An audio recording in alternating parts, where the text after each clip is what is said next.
Angela's not here. Any update from Angela? Irina, did you hear from Angela? Any update?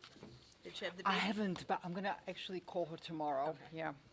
Hello, Kate. We waited just for you. Woohoo. All right, let's get started. Who's going to be Francine today? Lori? You'll be Francine? Okay, meeting called to order September 17th of the Homedale Zoning Board. Call to order. You have the agenda to read that part? Okay.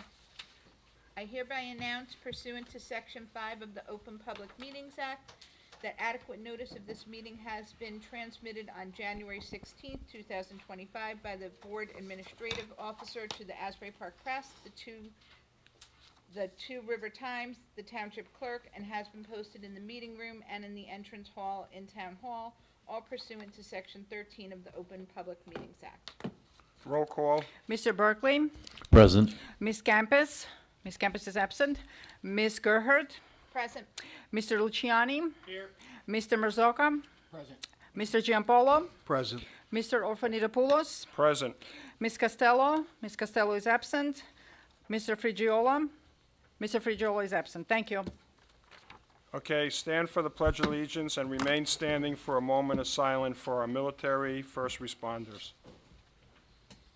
Pledge allegiance To the flag of the United States of America, to the republic for which it stands, one nation, under God, indivisible, with liberty and justice for all.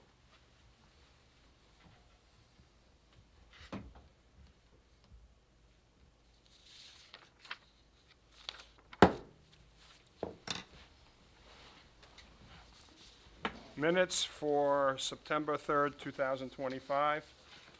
Did anybody read them and have any comments, questions? No comments from me.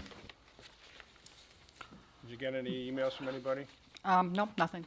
Okay, can I have a motion, please? Motion, to- oh, go ahead. I was gonna say, motion to approve the minutes from September 3rd, 2025. Thank you.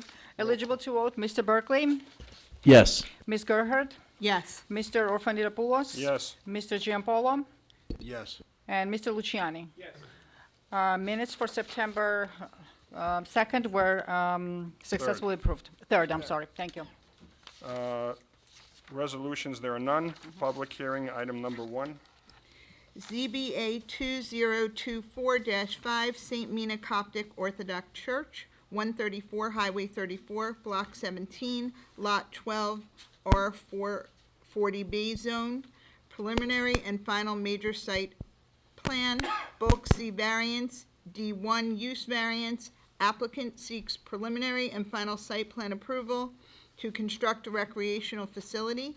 The recreational facility is not permitted use in the zone and requires a D1 use variance. The facility will support the existing church by providing parishioners with a multi-purpose gymnasium, meeting spaces and classrooms. The existing sports field will be upgraded and enlarged. Thank you, Lori. Sal, can you do a slight recap, a brief one for those who haven't been here before so they know where we're at and what's next that we're going to do tonight also? Good evening, Salvatore Alfieri on behalf of the applicant. This is our fourth public hearing. We had a hearing last December where our engineer testified only. Then in April, our engineer and architect testified, and then again in June, both the engineer and the architect testified. The architectural testimony has been completed and the cross-examination has been completed. The engineering testimony was completed and cross-examination was also completed, except that there were some exhibits introduced at the June meeting that were introduced at the meeting, and counsel for the objectors wanted the opportunity to cross-examine on those exhibits, so we brought the engineer back for this evening to accomplish that. We also have the operations person from the church present tonight, who will be our next witness after we finish with the engineer. We also have a traffic engineer present if we get to him tonight, if not at a subsequent meeting. And then the last witness at the end would be our planner, whenever that happens. The only new report that we've received since the June meeting is the Collier report dated September 2nd of 2025. Otherwise, there's been no new reports that I'm aware of. So are you okay with what that report says, or we got to go over that? No, we could ask Josh, but there were no new issues. It was really an update on Okay, things that happen. okay, so when he gets back up, he can talk about it. It was environmental report. Oh, yeah, you're right, I'm sorry, there was an environmental report as well. Okay. All right, so we have to have Mr. Simon up first. Yes, and Mr. Seawald. Okay, But, just for the record, so, Joe Venezis can fill it in for Bill White, this evening, so we're gonna swear him in. Kate has already been sworn in for this hearing, so, Joe, do you swear or affirm the testimony you're about to give for this hearing while you're here is the truth and nothing but the truth? I do. Okay, so for the record, our professionals have been sworn. And I believe, Mr. Alfieri, your professionals has been sworn already. You're still under oath. okay, before we get started, the mic is always an issue because there's people all the way out there where there's a lot of empty seats. You could come closer, so you're not going to hear too good sometimes. So raise your hand, and hopefully I'll see that you can't hear, and try to remind the person that's speaking to get closer to the mic. That's always an issue in here. And also out there in the video land that are watching. But there are, like, the first 2 rows have a number of seats available, though, if you want to move forward, please. Yeah, you'll also be able to see if they put anything on the computer screens closer than being in the back there. So we almost don't even need to have that door open, but we do. All right, I'll let everybody get seated. All right, go ahead.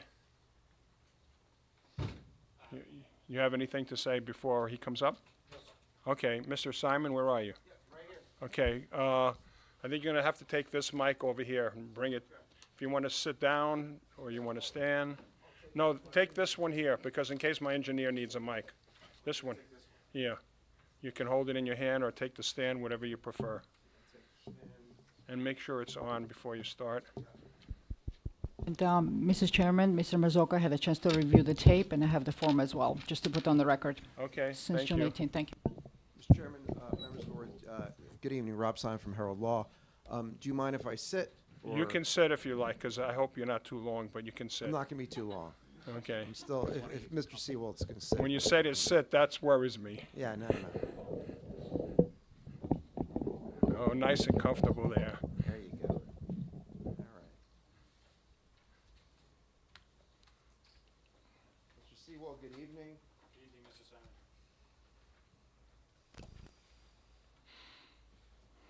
So the questions I'm just gonna ask you, as Mr. Alfieri appropriately stated, are limited to the exhibits that you entered into evidence at the last meeting.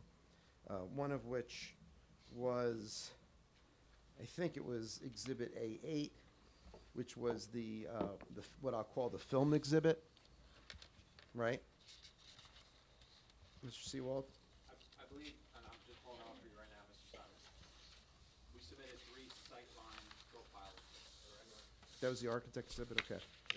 So, I'm gonna get to that next. So, Exhibit A9, sightline profile exhibit. Change one of those screens. No, I just wanted to fix the screen so the audience can see it a little bit better. We'll use this one here. And then Josh You want to attached turn to that that one more for us? was a site plan rendering. Also sheet 1. Oh, you did something. Oh, they did it. Okay. Good? We can all see good? Vinnie? Yeah, thanks, John. Mr. Simon, I just put it up on the screen for you. Yeah, okay, great. Now, if you need, Mr. Simon, if you need to blow it up, let him know. Yep, Because the audience is not going to definitely see that from out there. right. Okay, thank you, Mr. Seawald. So, let's pull this up for a second. So the trees, the plantings that you're showing on exhibit, I guess, A9, which is that sightline profile exhibit. You show the 3 profile views for lots 9.12, 9.13, and 9.14, correct? Correct. Okay. And the proposed landscaping trees at planted height that you show in those profiles are at what height?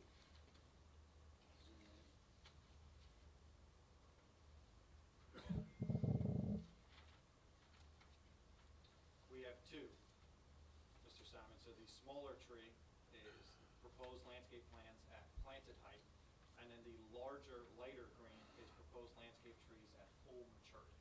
And the proposed landscape trees at planting height are at what height?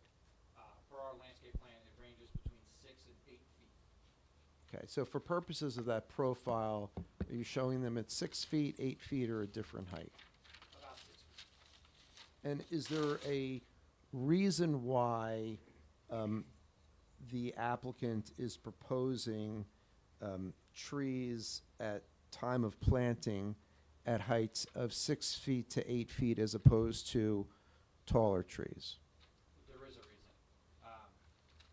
Our neighboring properties have a 50-foot easement on it that have substantial existing vegetation out there. A lot of those trees within that 50-foot easement are upwards of 50 feet in height. So when our engineering team and landscape architect team went onto the subject property and prepared these exhibits and walked the property, we had identified that actually, if there are any holes in the existing buffer, they're actually low-lying, because as trees get taller and grow into each other, their canopies at the top and actually at the bottom is where you could potentially see through it. Now, I believe that the existing 50-foot easement that's out there is very well maintained. The vegetation is substantial. So the 6 to 8 foot plantings that we're representing on our landscape plan, in my opinion, will fill those little holes and pockets between the larger existing trees that are out there today. Okay, and 12 to 14 foot tall evergreens at the time of planting would similarly fill those holes, correct? And 16 to 20 foot trees at the time of planting would similarly fill those holes, correct?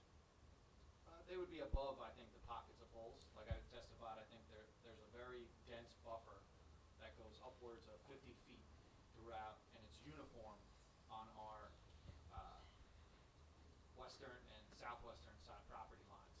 So, yes, do I believe that a 14-foot tree wouldn't hurt the buffer? It certainly would add to the buffer. Right, and with regard to the existing holes that you've identified at the last hearing, you've identified tonight, have you provided any type of photographs or site profiles to identify where those holes, or I'll call them gaps, are located in relation to the residential homes to the, I guess, the northwest? We have not provided a specific hole. What we did was we went to the property, and then we proposed a landscape plan, and I'll flip over to our other site plan rendering. The site plan rendering, again, just to refresh the public and the board's memory, is our site plan overlaid onto our landscape plan and then colored for presentation purposes. So the site visit then identified where those holes were, and then we proposed 9 different evergreen trees spread throughout that residential buffer area. And I believe I asked you last time, but since it's along this line of questioning, you have not yourself done any type of evaluation of any of the trees within the 50-foot buffer to assess whether any of them are dead, diseased, or dying, correct?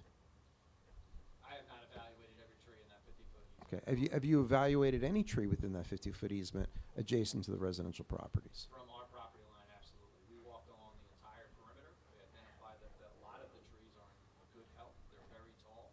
They're weaved in together for many years of whenever that residential subdivision was created. And again, there are some holes and pockets, and that's why we believe the landscape plan that we presented will assist with that existing buffer that's there.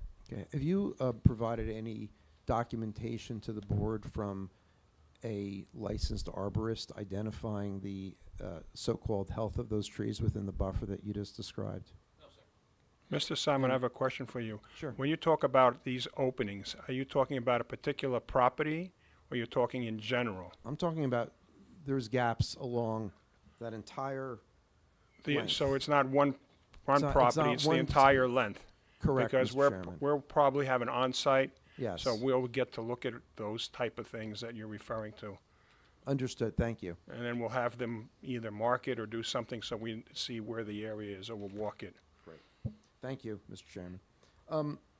Mr. Seawold, on your Exhibit 9, A9, sorry, in terms of the profiles, you identify as part of those profiles, existing buildings on the 3 lots that I referenced, Yes. correct? Yes. Other than these 3 profiles, you have not provided profiles of any of the other adjacent lots to the subject property, correct? Correct. And We picked with, these 3 at random along the western property line. and with regard to your identification of the existing buildings at each property, and you identify a particular grade at the existing building. So first of all, where did you get that information from? LiDAR topography. There's a lot of public resources. Monmouth County is one of them. NJDEP is another, and USGS. So we take multiple sources, we tie it into the existing survey datum, and we create a rough topographic survey. And, but you certainly didn't ask any of the property owners if you could go on their property to actually measure the actual grades, correct? That's correct. We did not trespass. And then I didn't ask if you trespassed, I asked if you asked. We did not ask any. Okay. And with regard to the existing building depiction on each one of these profiles, you're just showing what looks like a wall. Does that wall correspond to the end of each profile identified A, B, and C on Exhibit A9, like the location of the wall, or are you just taking the closest wall? The location of, I'm not sure if I follow your question. Right, so, It's the okay, end of the I'll, let me profile. restate it. So, each one of the profiles shows on the left a line, and it says existing building, Yes, sir. right? And I'm assuming that represents a wall of the principal building on the lot. Yes. Correct? It's the rear of the building, yes. It's the rear of the building. My Yes. question for you is that, does that match up to so for example, on your Exhibit A9, if you look at A, B, and C, which identify red lines going from the structures to the subject property, you see where I'm referring? Yes. That you created, Yep. right? So if you look at the left-hand side that has A, B, and C, does that correspond to the location of the existing building wall that you identify on the various profiles? Yes. And with regard to your identification on each one of those profiles as to approximate second-story window elevation, how did you determine the location of those window elevations? 2 methods. Essentially, if you go onto Google, for example, you can utilize Google Earth and the 3D model. You can get a dimension on various structures, light poles, fences, etc. And what we also did was took average heights using Street View as well on Google Aerial to see what these homes are in this neighborhood, and we approximated the second story in the window that's there. Okay, so did you actually use Google to identify a 3D image of the rear of the property from, Yes, sir. from the street? So if you have Google Earth, you can also go into a 3D model in certain developed areas of the country. So it's not just a 2D. You can zoom in and it will actually go on an axis angle, and you can use measurement tools inside of there. Okay, and you found the window, and where are the windows approximately for each one of these properties that you measured from? Again, we took the height of the building and then struck a line at the second story of what the average height of the window would be. Okay, but you didn't identify a particular window for each one of these buildings, We did correct? not pick a window, no, sir. In terms of the 50-foot easement that you refer to, and I'm assuming you identify that from the dashed line on Exhibit A9? That's correct. Okay. Was that actually from a survey, or is that just from an estimate from an aerial? Because I didn't happen to see on your site plan any meets and bounds for either your property line or even a meets and bounds for that 50-foot buffer. Nope, that comes in from the survey. From the actual survey? Yes, sir. And does your actual survey show the identification of the location of the 50-foot buffer that's off your property? It does. And that's been submitted to the board? Yes, sir. And Okay. it's also included within our overall civil drawing set. There's not a meets and bounds, Mr. Simon, on that? Wait, there is or there's not? There's not. There's So not. on the easement that's there. However, we do have monuments that are located at every time the 50-foot easement crosses a property line of the neighboring lots. So, We took on survey information, tax map information, and prior documents from the history of this site. I believe Friendship Brillo was one of the original engineers of record when we did a large parking lot expansion for the church. So we compiled a lot of different items, and our survey identifies that 50-foot easement. did you actually identify, or actually review the terms and conditions of that 50-foot easement? No, sir. And do you have in your possession anywhere, not necessarily tonight, the actual meets and bounds location of that easement? I don't have it in my possession tonight. I have to rely on the underlying survey that was signed and sealed by a professional land surveyor. And you're not aware of the terms of that easement, correct? No, sir. And with regard to the Exhibit A9, you're showing 3 properties that each have, or 4 properties actually, if you look at the bottom, that each have pools, correct? Yes, the 3 that we chose have pools on them. Correct. Right. And are you aware of the zoning for those properties immediately to the northwest of the site? I'm aware of the zone line, yes. Do you know what the zone is for those particular properties?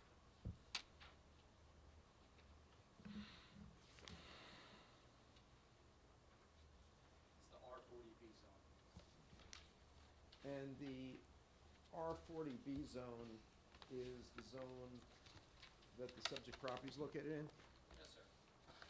And in terms of accessory structures such as pools, are you aware of the rear yard setback requirement for those such accessory structures? I have not evaluated a pool because it's not associated with our, yeah. Okay, but, and so you have not analyzed any type of site or view profiles from any of those pool areas to the subject property, correct? Correct. My sightline profile shows from the back of the house, across the property, across the 50-foot easement, and then everything on our site until it hits the proposed building. Are you aware in terms of the zoning requirements for for rear yard setback or a side yard setback for an accessory structure such as a pool house? Okay. All right, nothing further, thank you. Okay. I believe we are going to open it up to the public now, because we didn't have them speak last time, ask questions, right, if I remember correctly? Okay, so this is questions only of the engineer, not about anything else or any other subject or comments. So if it doesn't end in a question, I'm going to cut you off. Oh, yes, and if Mr. Simon represents you, you can't speak on your behalf. He's the one that has to speak, so you can ask him to ask the question.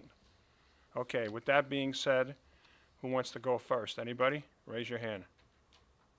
Well, that's what I like to see. Oh, one person. Come on up. State your name and address, please, for the record, and if you want to adjust the mic. Joe, can you go over there and adjust the mic for her?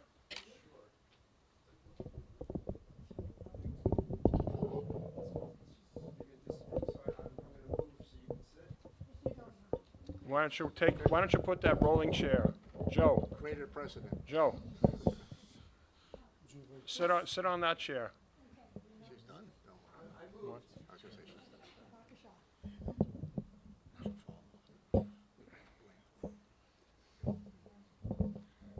Thank you. Roberta Kaufman, 13 Chestnut Ridge Road, and I'm here to ask questions on behalf of Citizens for Informed Land Use. Okay. Okay, as you know, And your what's your title in that organization? I am Vice President of Research. Okay. Thank you. And you have to be close to the mic, within 4 inches. Got it. Okay, looking at the architectural drawings and seeing that the new building has, Yeah, just engineering. Engineering. you are correct, engineering drawing, sorry. Seeing that the new building has restaurant facility for 220, 14 showers, 41 toilets, canteen seating for 64, let alone the 15 classrooms, et cetera, and the gym. My question is the septic system and the processing of the effluent. I understand the effluent from the original church that was approved and built in 1998 has 1,300 seats, and that all the effluent from that, its classrooms, et cetera, are all going to come to the new septic processing plant. I understand that you have between 4 and 6 fields that are going to be along the north property line, and that the newer numbers, though not verified yet through DEP, are something closer to 8,000. Roberta, get to the question part. Okay. We know all that part. You know all that part. My question is this, given the soils and given the geotechnical report, is there going to be a problem processing this much effluent and the package plant right there, processing that much effluent between the building and the tree line and the buffer, et cetera? Good question. Happy to answer it. Because this project is going to exceed 2,000 gallons per day, we need an on-site package treatment plant. So the review actually gets taken out of the local health department's hands, and it goes to the highest level, which is the NJDEP. We are working our way through that process. It's 3 prongs. You'll hear the acronyms of WQMP, Wastewater Quality Management Plan, then the GIPDs, that's the technical evaluation, and then finally is TWA, which is treatment works approval. TWA is more administrative. The GIPDs is what I like to say is the meat and potatoes of a septic design. That has all of the detail and analytics on how do we size the field, the separations and locations to a property line, to an existing structure, and the DEP is heavily involved in that process. They analyze what's called groundwater mounding. Basically, when the water goes into the ground, does it move horizontally at all? And they look, of course, at our existing soil conditions. So we did above and beyond not just borings, we also set wells out there to make sure where the groundwater elevation is. So we are still working that process. DEP takes a little bit of time, and you are correct, we have multiple fields that are there, and we also have an on-site treatment plant. Everything will be underground. What is unique about this project is the plant that we're designing for assumes that approximately 8,000 gallons per day are hitting every single day. We have not talked about operations, however, you're going to hear shortly from the applicant. What we're usually doing at Dynamic Engineering when we're doing these treatment plants, we're working for a facility that has flow almost every day, right? If it's office or commercial, people are working 9 to 5 Monday to Friday. If it's a multifamily development, they're there in the mornings and at nights and on the weekends.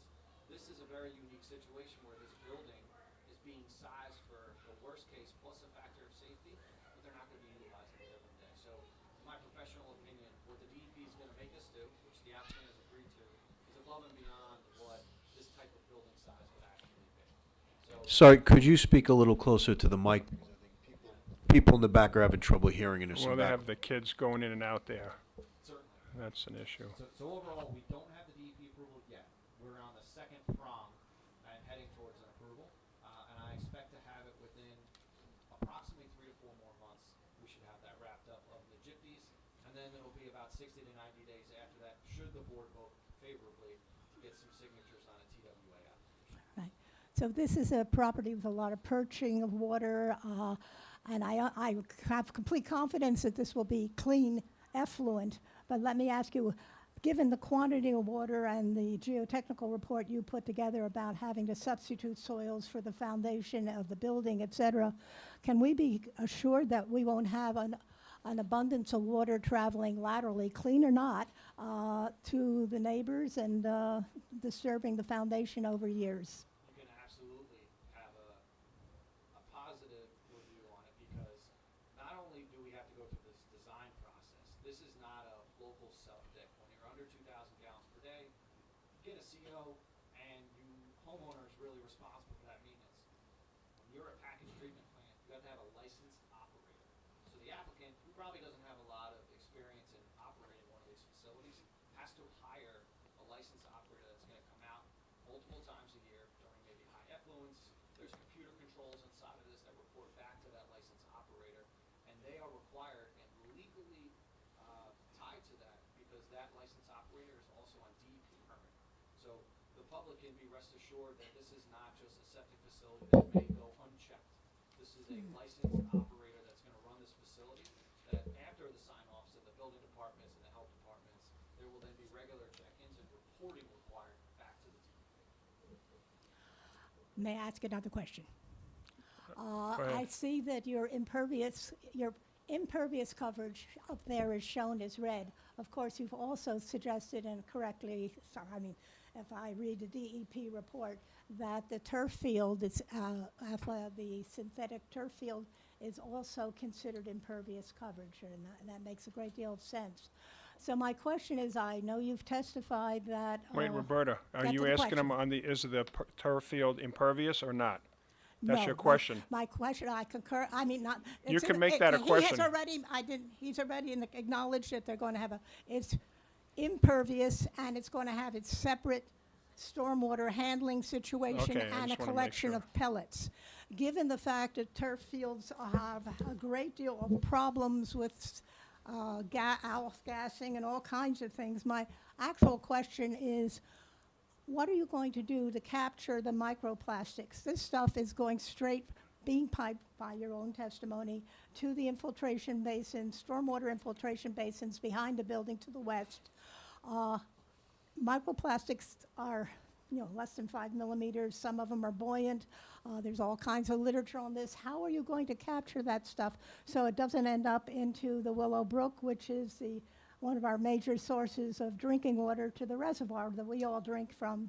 And I'll put in a 5-cent ad, more than half of Monmouth County drinks from.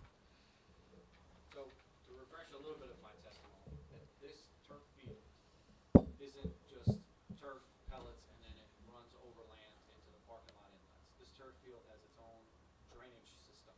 So, underneath this turf field, which is common in modern sports facilities, you have turf in the pellets, but then you have a manufactured media, and then at the bottom of that is what we call an underdrain. That underdrain is its own on-site drainage system. Inside of there has screens, filters, etc. So the turf itself has its own system. The overflow of that goes and is tributary to our above-ground system. That above-ground system is also an above-ground infiltration basin that's meant to handle and clean suspended solids and other things that come along with, and air quotes, dirty water.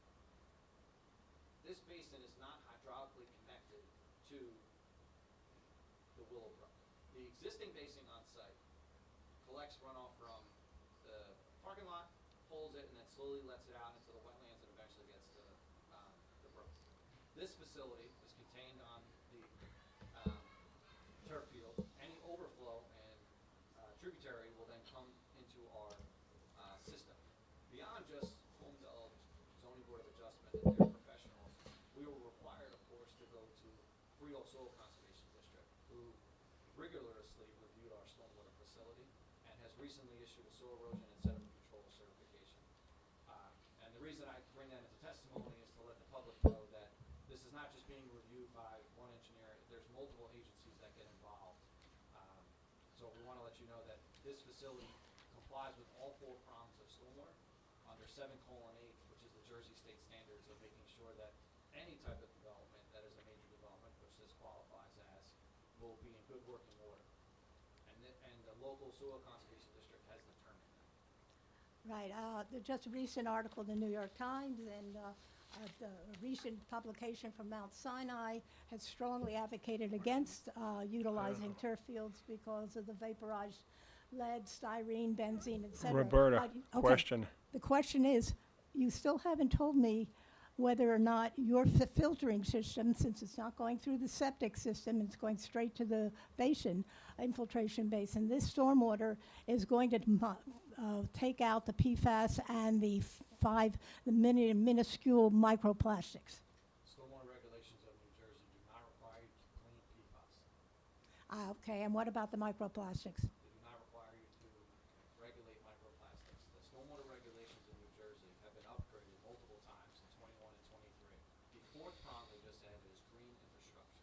but in there they don't discuss the different types of chemicals that we deal with when we're doing environmental remediation. The stormwater basin complies with all 4 prongs of the current state standards. There's They a- do not get into, I didn't mean to interrupt you, ma'am, they do not get into microplastics or some of those chemical nutrients that you just mentioned.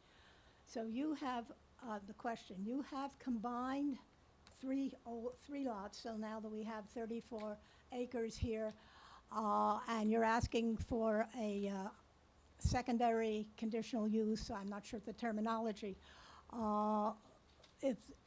What would be the problem of the zoning board granting you the secondary use for the classrooms and the building and everything else? That's not, And Roberta, that's not engineering question.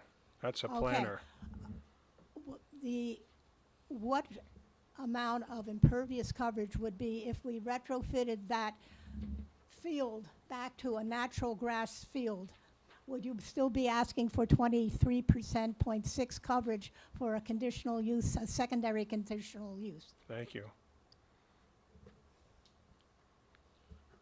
If I converted the building to grass? No, Oh, the no, field, No, the field. the field, make it a grass field instead of Soccer turf. field, could it go back to a normal, going back to a grass field, not a artificial turf with its specialized materials? Yeah, that's a styrene, good whatever? question, Roberta. Your So, question is what would the percentage be? yeah, how much would the impervious coverage be cut down? I'd have to run that math through the math. It's almost an entire acre, is it not? I'm not sure. It is. Right. So, I promise this is my last question. No, but that's a good question, and, you know, I would maybe really love- he'll supply that information at a later meeting to us, too. Right, because Right, I Board? mean, they're asking for a dispensation, and I can understand a church needing all this facility No, to keep. no. Okay, but, Your points are all good points with everything you've Right. said so far. our last question has to do with the fact, now that we've combined all this, and we're using the 18-acre lot that was originally Block 17, Lot 8, as a way to ameliorate the overdensity of the parking lots, et cetera, of impervious coverage, have you considered, can the back 18 acres, or what remains of it, be put in farmland in perpetuity and put on a Rossi list, so we know that we have no more impervious coverage over time? That's a Sal question. My office hasn't been approached with that question. Yeah, but that's a question, that's not for the engineer to determine that. That's something the attorney has to. Is there, but you did testify, sir, that the stormwater coming out of the infiltration basins was part of your question, sir, Dimitri. The stormwater coming out of the infiltration basins is going to do a sheet overflow. I'm not sure you pointed out to where it comes out over that farm field. So when our storm, 100-year flood exceeds the capacity of the infiltration basins. And so the question is, would that be a problem? If that field were left as corn or row crops in perpetuity? Or something better than row crops? Can you answer that question, or no? I really want to answer it, can you just, I felt like there was 4 or 5. Oh, okay. There's different points. Stormwater question I'm happy to answer. I can't answer if the applicant is. Now, I'm trying to put it in, No, that's a back different, in your that's a legal bailiwick, thing. sir. That's The not, stormwater basin, just so you know, is designed for the 2, 10, and 100-year storm. Also, in 2023, the state of New Jersey makes us run the volume of that storm for the year 2100. It's called the projected rainfall rate. So this basin is not just designed for today's rainfall of the 2, 10, and 100-year storm. It's designed for what the DEP thinks the rainfall is going to be in the year 2100. So today's day, this basin is substantially over. will be underground. So I am not concerned that there may be overflow out of this basin. I fully expect that the development area to this basin is going to be collected and slowly infiltrated back into the groundwater table. It is designed with multiple factors of safety that should it fail in multiple scenarios, which we don't expect it to, it would then, yes, slowly go over land and towards the wetlands in the creek. Right, and it would go across the remaining cornfield. Yes. thank you, Roberta, for your Thank you. questions. Thank you. And you can look into the field question, that's a good one. Mr. Chairman, Roberta, I can actually answer one of the questions that was asked, which Okay, is, go ahead. Under the township ordinance, the way that lot coverage, impervious coverage is defined, the turf field is not included in the township's in the percentage. It's not impervious coverage? It's not considered impervious coverage by the township's definition. Okay. However, it is in terms of stormwater management, and they provided the appropriate calculations for this. This was in my first letter, and I think we talked about it at the very first hearing. But the way that the township's ordinance defines lot Talk closer coverage, to the sorry, mic there, not the way hearing that you. the township's definition is for lot coverage is just buildings and paved surfaces. So there isn't really any, since it's not paved, it's not considered lot coverage. Is that But- something, and this is a question for you for the future, is that something that we should bring up to the township committee, that we should consider that as impervious coverage? I think it's something to discuss. It's not really a yes or no. Add it to the list. Because the fact is that it does have to be counted as, it does have to be included in stormwater calculations, so it's not like it's not like a free-for-all. Yeah. But so that's just something. The other thing that I just wanted to clarify is that the applicant does not require a variance, a D variance for the conditional use for the impervious coverage. And the planner will get to this, but the question here that we'll talk about eventually is, whether this is part of the religious use, whether it's another use, but the conditional use standards for houses of worship permit a maximum lot coverage of 28%, and the applicant is at 23.6. So compared to the underlying R40B, yes, they would need a variance, but not for the conditional use standards for a house of worship. Okay, thank you. Did you hear that, Roberta?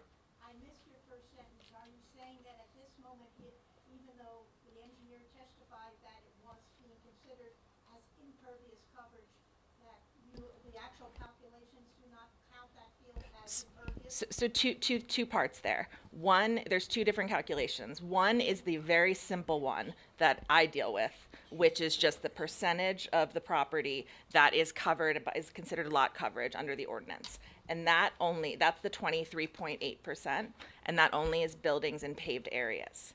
The more complicated considerations for stormwater management purposes, everything like that, that's what the engineers deal with, that's what NJDEP deals with. It is part of those calculations. It is considered impervious for those, under that standard. So that's why the engineer testified that it was impervious. Yes, it's considered impervious by NJDEP. It is not considered impervious by the Homedale Township ordinance. Because that's exactly what I have with an NJDEP letter here. So it's not part of that percentage. Thank you, Kate, for that clarification. Sure, So you don't have absolutely. to do any homework. You're lucky.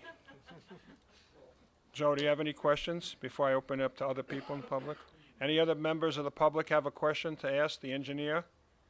Mrs. Simon, you asked all your questions. I just wanted to follow up on that comment you just made 4 seconds ago. Okay, go ahead.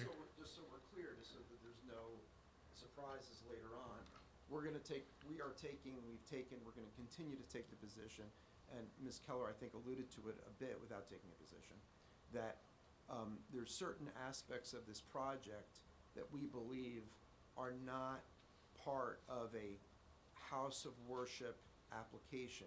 In other words, they're not part of a principal house of worship use, nor do they constitute a permitted accessory use to a house of worship use, meaning that under your definition, under the ordinance, the particular accessory use is not customary, incidental, and subordinate to a principal house of worship use on the same lot. Okay, The so, reason why I'm mentioning that, Mr. Chairman, is that in terms of Mr. Seawold not needing to provide the calculation, we would respectfully ask that that calculation be provided, given our position, at least certainly to date, with regard to the application. what do you think, Kate? Two things. One is regarding the use. That's why we're having operations testimony Yeah, tonight. that part I'm gonna say comment on that. We're having operations testimony there. That's for the board to consider. That's for, the planner to make the proofs on that when that comes, but the operations testimony has not been heard yet. So that's why this is still, a question. And this has been in my report. It's been mentioned in my report since the first time I issued one, because the two questions are, whether it's a permitted, whether it qualifies as a conditional use as a house of worship, and then whether it's an inherently beneficial use, if so. But I'm not sure what if I understand Mr. Simon's request for the percentage calculation. I don't know how that relates to the use. I don't either. Because it's not. What? For the use? No, but the lot coverage definition doesn't change depending Right. on what the use is. Right. So And- if impervious coverage is not part of our ordinance, then why do we need that number? It's not gonna make a difference if they made it into grass or not grass, as far as impervious coverage. Yes, there would be no changes. I correct? It would be no changes to the variances needed in this application. And another thing that I will say that you're gonna hear me say this a lot. You've heard it before, but the way the ordinance is written is that if this is determined to not be a permitted use, if it needs a D1 variance for whatever reason, the underlying R40B standards do not apply. For the public, to explain what those variances mean real quick. So, I'm sorry, numbers. Josh. You can just relax for this part.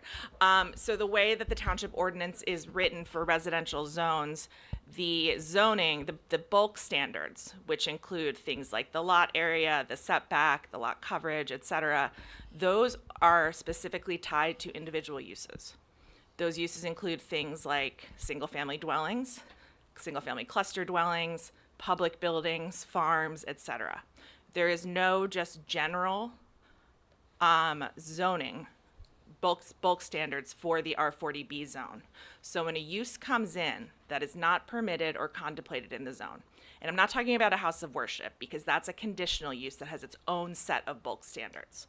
I'm talking about something which, if this turns out to be determined to be this, if it is not permitted at all, there are no bulk standards set for that use. And so the board needs to consider the whole proposal kind of holistically in the context of the application of the ordinance and everything like that. So that's a long way of saying is that they would not, no matter what the board thinks, or no matter how the use is determined to exist, it is not going to need a variance technically for bulk C variance for lot coverage.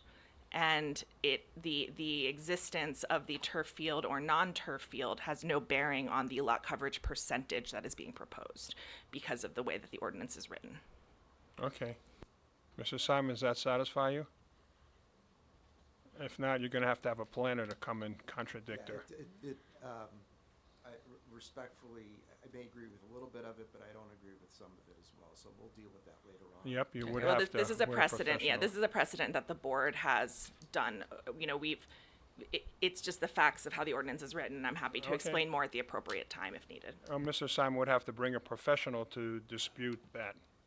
Yeah, it's not a question of disputing necessarily or not disputing, because the ordinance, I mean, the interpretation of the ordinance may take on different forms. Oh, so you interpret it differently. Yeah, well, right, not only do we interpret it differently, but the point being is that, and I've said this before, and I'll repeat it probably more than just this one time, that regardless of what the ordinance says, that, part of the board's evaluation of a use variance takes into account, regardless of whether Ms. Keller is right or wrong, what the zoning requirements are in that particular zone. Whether they technically need a variance or they don't need a variance, meaning a bulk variance, from a particular residential standard for a non-residential use, the fact that the extent of those deviations, considering what the existing zone relies on, is used to, and experiences, we respectfully contend, is relevant to the board's ultimate evaluation, but we're not there yet. And Mr. Simon, you just repeated exactly what I just said, so. Okay. You don't have any comment? We are in agreement, we are in Okay. agreement there. When I said holistically, yes, we All are in right. agreement there. Let's continue. Could I ask a quick question? Yeah, I was gonna let you guys ask as many as you like. Okay, we just had the engineer has just said that there's nothing in the DEP regulations concerning microplastics getting into the environment. Now, if we think that this Jim, is Gene, you gotta keep your mic, you gotta hold it from the bottom. Yeah, because everything you said is not gonna be on the video. Okay, you've just said that the there's no regulations of microplastics coming from turf fields, and you don't have to clean up the microplastics? Is this what you said? To re-clarify for you, sir, in 7:8, which is our state New Jersey stormwater standards, and the 4 prongs of stormwater that they make us regulate, they do not regulate PFAS and other nutrients. There are many regulations that regulate PFAS, but it is not from a stormwater generation standpoint. It is about discharges from light industrial, manufacturing, and other items. That is not this facility. So yes, to re-clarify my statement, 7:8, which is our regulation that everybody builds off of, they do not regulate a turf field. They still see it as a pervious area, water goes through it, and then we must clean it through one of the 4 prongs of stormwater management. But yes, sir, there are plenty of New Jersey regulations that talk about PFAS, just not with stormwater. Okay, so basically, what you're telling me is that you're not cleaning for microplastics coming from the from the turf field. This is what you're saying. There's no regulations for it, and you're not cleaning it up. I don't want to say we're not cleaning anything. I'm so sorry to interrupt you, but the stormwater basin that's been selected is called an above-ground infiltration basin. At the bottom of that basin is 6 inches of what we call K5 sand. That sand counts as what we call the water quality design. So the 4 prongs of stormwater of 7:8, quantity, that's how much water is going to be generated, right? Groundwater recharge, how much you need to put back into the local groundwater table. Green infrastructure, that's a new one from 2023. And 4 talks about water quality. Water quality storm, in the regulations of 7:8, do not get into the different types of contaminants and nutrients. The purpose of the water quality storm, sir, is when you model stormwater, you take a very small rain event, 1 inch in a 24-hour period. That 1 inch in a couple of hours. The reason why the DEP wants us to model a very low storm is because during a dry spell, from a traveled asphalt area, there's suspended solids on the pavement that usually include nitrogen and phosphorus. Those are the 2 chemicals and nutrients that the DEP has determined is the most detrimental to farmland, wetlands, and streams. So that water quality storm they make us model takes all the dirty water from a site, mostly from asphalt areas, pavement areas, and sidewalks. And then they want you to show that that storm can go through various different methods of being cleaned. Dynamic, based on soil conditions, picked the above ground infiltration basin.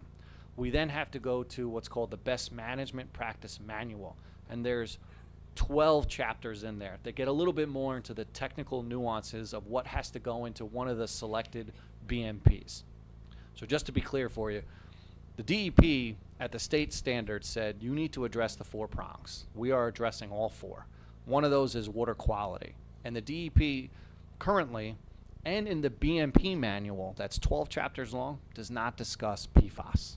For stormwater management, they really care about the suspended solids, the dirt, the dust, the sand that's in the parking lot and the sidewalk that pick up these nutrients from agricultural fertilizers and then bring that into those protected areas. I understand that, but as from a point of view of a health consideration, if in fact there's going to be microplastics in this discharge water that's not worried about by the DEP, it's still a problem for our environment, even if they don't consider it a problem. I guess my question is, what kind of microplastic discharge are we talking about here? Is in fact the sand and everything else you're doing going to eliminate or make very limited any microplastic discharge related to the turf field? That's my question. The suspended solids that are modeled in the water quality. That's not my question. I know, but I just want to clarify for you, sir. The reason they choose K5 sand is because the voids between sand is very, very small. And that's good enough to capture suspended solids. My testimony was about to be that the little plastic balls that are going to be in the turf field are substantially larger than the nutrients and chemicals of phosphorus and nitrogen that must be captured between the tiny voids of the sand that has to go in the bottom. So I cannot testify to you that we modeled it for microplastics. However, there is a very pragmatic approach that the DEP makes you use K5 sand so that the larger items stop. And then finally, we have an operation and maintenance manual that has an entire schedule of how you're supposed to clean that K5 sand so it's always operating at its most efficient stage. Okay, so what you're saying is that, in fact, by having this K5 sand in there, that you're not only cleaning the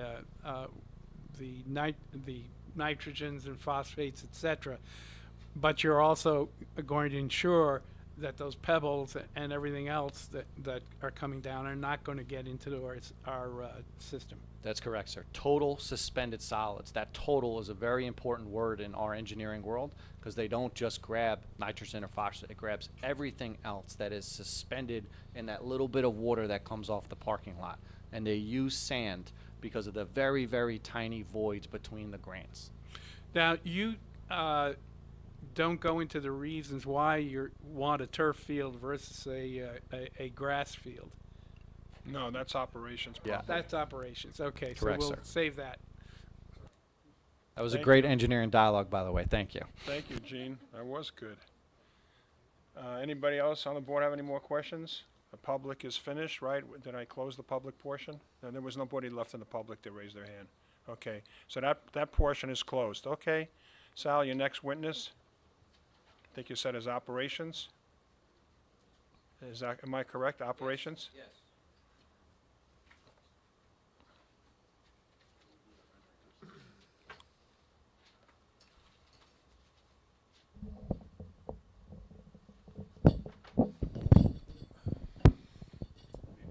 So we're gonna I'll use this so you Swear can him use in. that. swear in, right, so.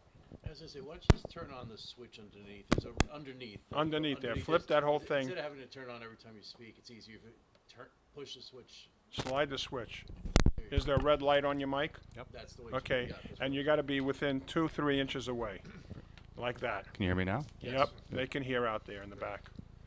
Okay, you swear or affirm the testimony you're about to give with regard to this hearing is the truth and nothing but the truth? I do. Okay, just state your full name and spell it for the record. Sure. Edward Ishak, EDWARD, ISHAK. I live at 12 Malvern Road in Homedale. And Ed, can you tell the board what your affiliation is with St. Mina's? I'm a congregation member. I've been one for 15 years plus now, and also a member of the board at St. Mina's Church. The board governs the church. Yes. The operational part, okay. Okay. And did you have a statement you wanted to make? I did. Before I ask you questions? Yeah, I'd like to read the operations statement. I think we submitted that already, but it would be good to. Go ahead. Yeah. For the record, go ahead.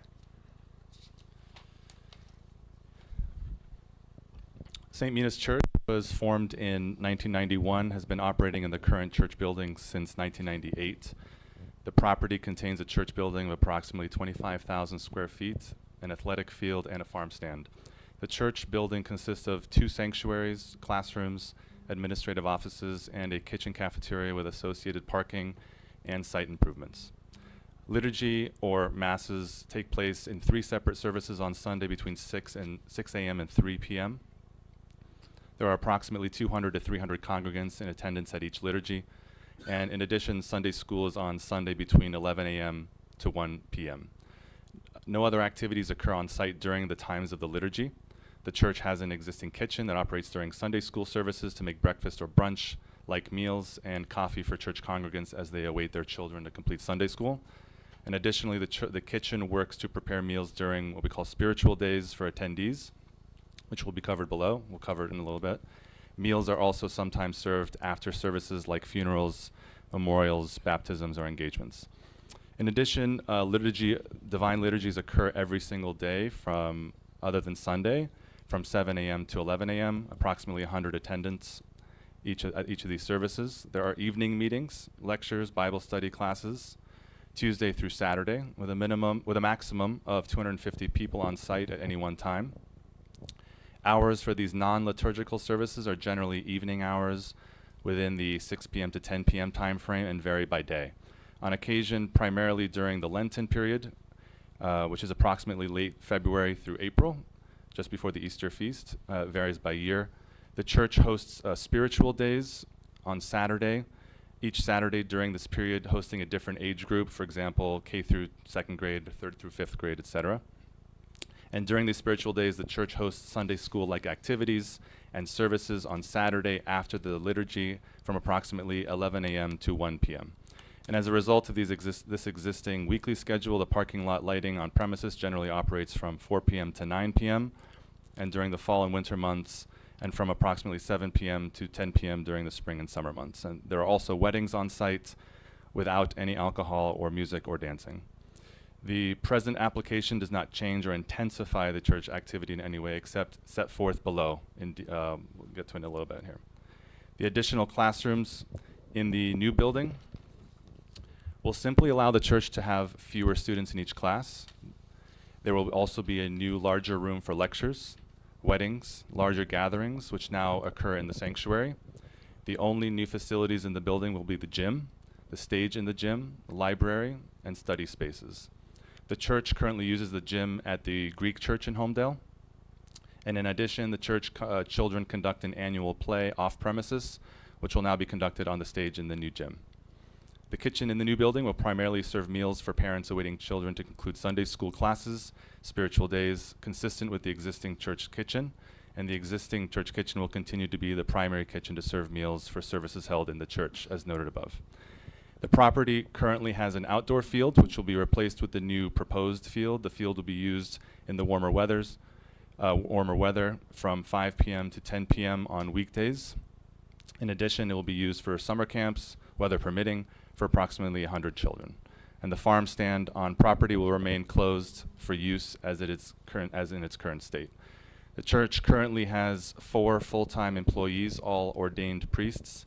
At the completion of the new building, up to 2 more employees may be added to help operations in the new building. And these employees may be lay people and not ordained priests. All other members that currently serve in the church are unpaid volunteers. The new property will have a loading zone mainly to facilitate furnishing of the building and due to code requirements. There is no planned need for ongoing use of the loading zone due to the nature of the activities in the new building, as explained. And finally, a generator may be installed in the new building only for emergency backup in case of outages, while the building is in operation to provide for safe egress in case of emergency. Thank you. So there's a bunch of follow-up categories and questions that I'd like to cover in more detail. First, why don't we just focus on the indoor gymnasium? You indicate that the church currently has basketball leagues off-site, correct? That's correct. Can you describe for the board what would happen if this were approved and the basketball court is built, how you would use that and how it relates to the church itself? Yes, so currently we participate in a recreational league amongst the local churches. We have a girls team, we have several boys team of different ages, and the games usually occur in the summer, from around May to July. We currently rent or use or borrow the Greek church in Homedale for our practices and for our home games. Road games are in other places in New Jersey and New York, specifically Staten Island. And so instead of, this new building would allow us to, instead of having the home games and practices at the Greek church, would just be on our premises. And what days of the week do practices occur and what days of the week do games actually occur? The practices are typically midweek or on weekends, once a week per team.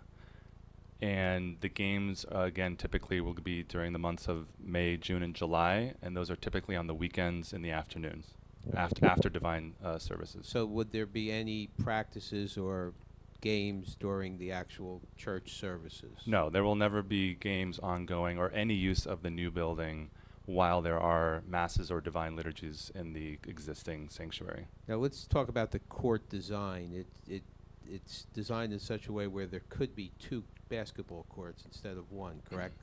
Yes. Can you just describe for the board what the layout is and how each of those designs would be used? Yes, the design was meant to be multifunctional. It was meant to either have one game going on at one time or multiple practices going on simultaneously. We do have multiple teams, so we have a girls team, we have a junior high boys team, we have several boys high school teams, and we even have a college team. And often today it's really difficult to get the teams to practice, given that we're not using our facility, we're using the Greek church, and to get all those practices in a reasonable time and a reasonable hour, that having 2 courts to be able to allow potentially up to a couple of teams practice simultaneously was the intent. You can see though that from the design it's very tightly packed in that 2-court configuration because it's just practice. But for a game, it is not intended to run 2 games simultaneously, as you might imagine. It'd be very confusing and chaotic, even for the players. That would not be desirable by any means. Now, the players themselves, are they, can anyone join your league, or do they have to be congregate families? Not only do they have to be congregate families, they have to be attending congregants with approval from their Sunday school servants and from their father of confession or one of the priests. It is extremely limited to just those congregants that satisfy those requirements. Yeah. And then, is there a time that at least the basketball activity that would occur on the basketball court during the evening, what time would the cutoff be? Either on the weekday or weekend? Again, the games are typically on the weekends in the afternoons. We have evening services in the church, right? So they could not be on a Saturday night because there are church services going on during that time. During the weekday, if there was a practice, it would go potentially up to 10 o'clock at the latest. And one final question as it relates to the basketball courts. Would you agree as a condition of approval, if this were approved, that you could not rent the basketball courts out for other types of basketball activity? It would only be church-related, as you just described? We have no intention of renting out this gym. It is strictly for the use of our congregants and our community within the church. All right, now I'd like to move to the soccer field. Can you describe the existing soccer field and whether it has lights and what type of surface it is? Yes, currently we have a grass field. It is a somewhat unmaintained grass field. It is not fully sized. I would imagine a 5v5 type sized field.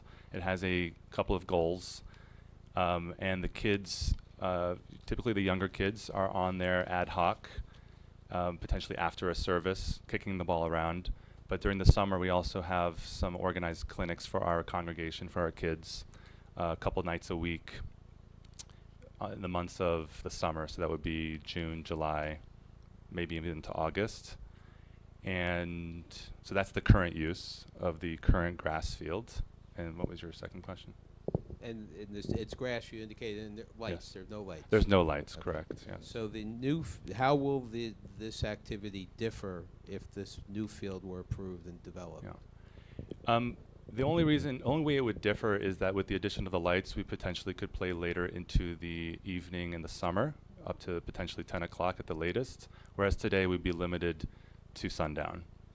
But we don't participate in any soccer leagues currently at all. We haven't in my recollection.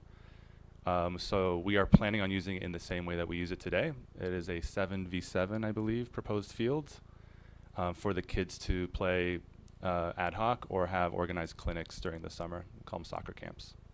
But you're not bringing teams from other churches to play competitive games? No, that is not a part of our operations, no. Is there a scoreboard proposed? No scoreboard. Okay, and there Outdoor, no scoreboard on the field. Correct. Yes. And then there are bleachers reflected on the plan, and there may be more bleacher space than you really need. What do you really need to accommodate this type of use? Because who's going to use those bleachers? Primarily the parents and friends of the kids who are watching. I mean, again, they're young kids. These are not like college kids or adults playing, so they have to be driven. They have to be dropped off and picked up. So the parents would be watching the kids, and that's it, basically, the friends and parents. So can you estimate how many parents and or friends would be spectators at one of these clinics, just so the board can have a feel for what type of Yeah. bleacher space you would really need?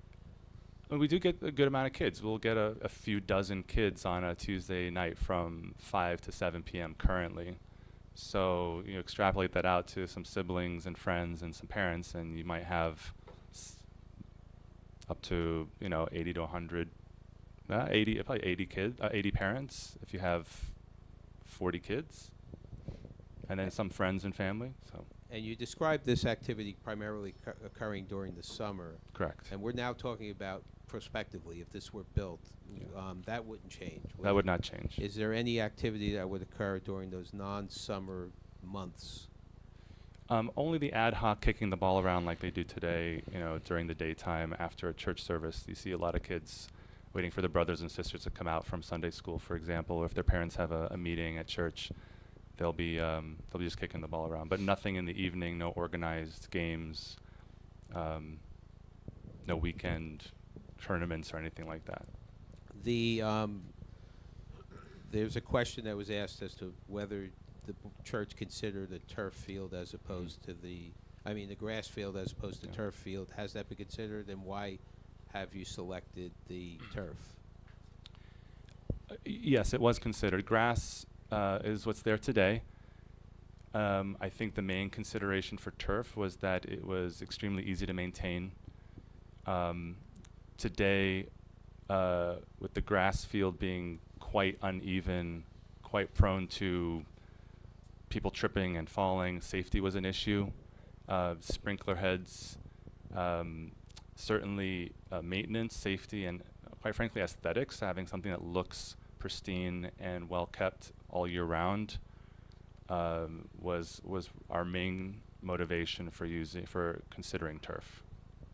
And the addition of the lights was to expand your summer hours. To go later into the summer hour evenings, yes. And then finally, there is a fence that's proposed around the field. Can you describe why that type of fence and height was selected? Yeah, primarily because the church is on Route 34, and kicking the ball towards a goal where one of the goals is actually facing Route 34, we wanted to prevent the ball from going into the street and the parking lot where there are cars driving around. So it was mainly a safety issue. If we could have an invisible fence, we would. And I asked you about the basketball courts, I'm going to ask you the same question about the field. Will it be rented out to would it be rented out to anyone, or is it limited only to the church functions you just Only described? to the church function. All right, now let's walk through the building a little more detail because Sure. there's various rooms. If we start with, you indicated that the classrooms themselves, how many classrooms are in the current church and how many are proposed in the new building? Yeah, and the current church is approximately, we have in the basement about a dozen classrooms, and then upstairs a few more classrooms. So it's less than 20. In the new one, we're adding, I don't know the exact number, you can see from the plans, it's another 20-something odd classrooms. So it's more than doubling it, approximately doubling it. Now, will the classrooms in the church still be used for classrooms? Yes, yes. And then you indicated that the purpose of the expansion of the number of classrooms is for smaller classes. Yeah, today we pack in kids to the point where we have to combine classes. We'll have 3rd, 4th, and 5th grade literally in one classroom. We'll have potentially boys and girls in a classroom where sometimes it's more appropriate to separate the boys and the girls, especially for the younger kids. So these new additional classrooms are really about creating a better teacher to student ratio, to have more space to be able to do things within the classroom instead of packing the kids in like sardines like they are today. And the classroom, what is the curriculum of the classrooms, for lack of a better term? What is being taught? It depends on the day of the week. So typically there are Sunday school classes. There are Bible studies, which are slightly different but focus on strictly the Bible. There are hymns classes where they learn about Coptic hymnology, which has a specific heritage. There are what we call fellowship meetings which are for more the high school and the college, where they discuss social topics and topics to help them prepare for college and grad school and married life. There are meetings for Arabic speakers, English speakers, men, women, for topics that relate to that group of people.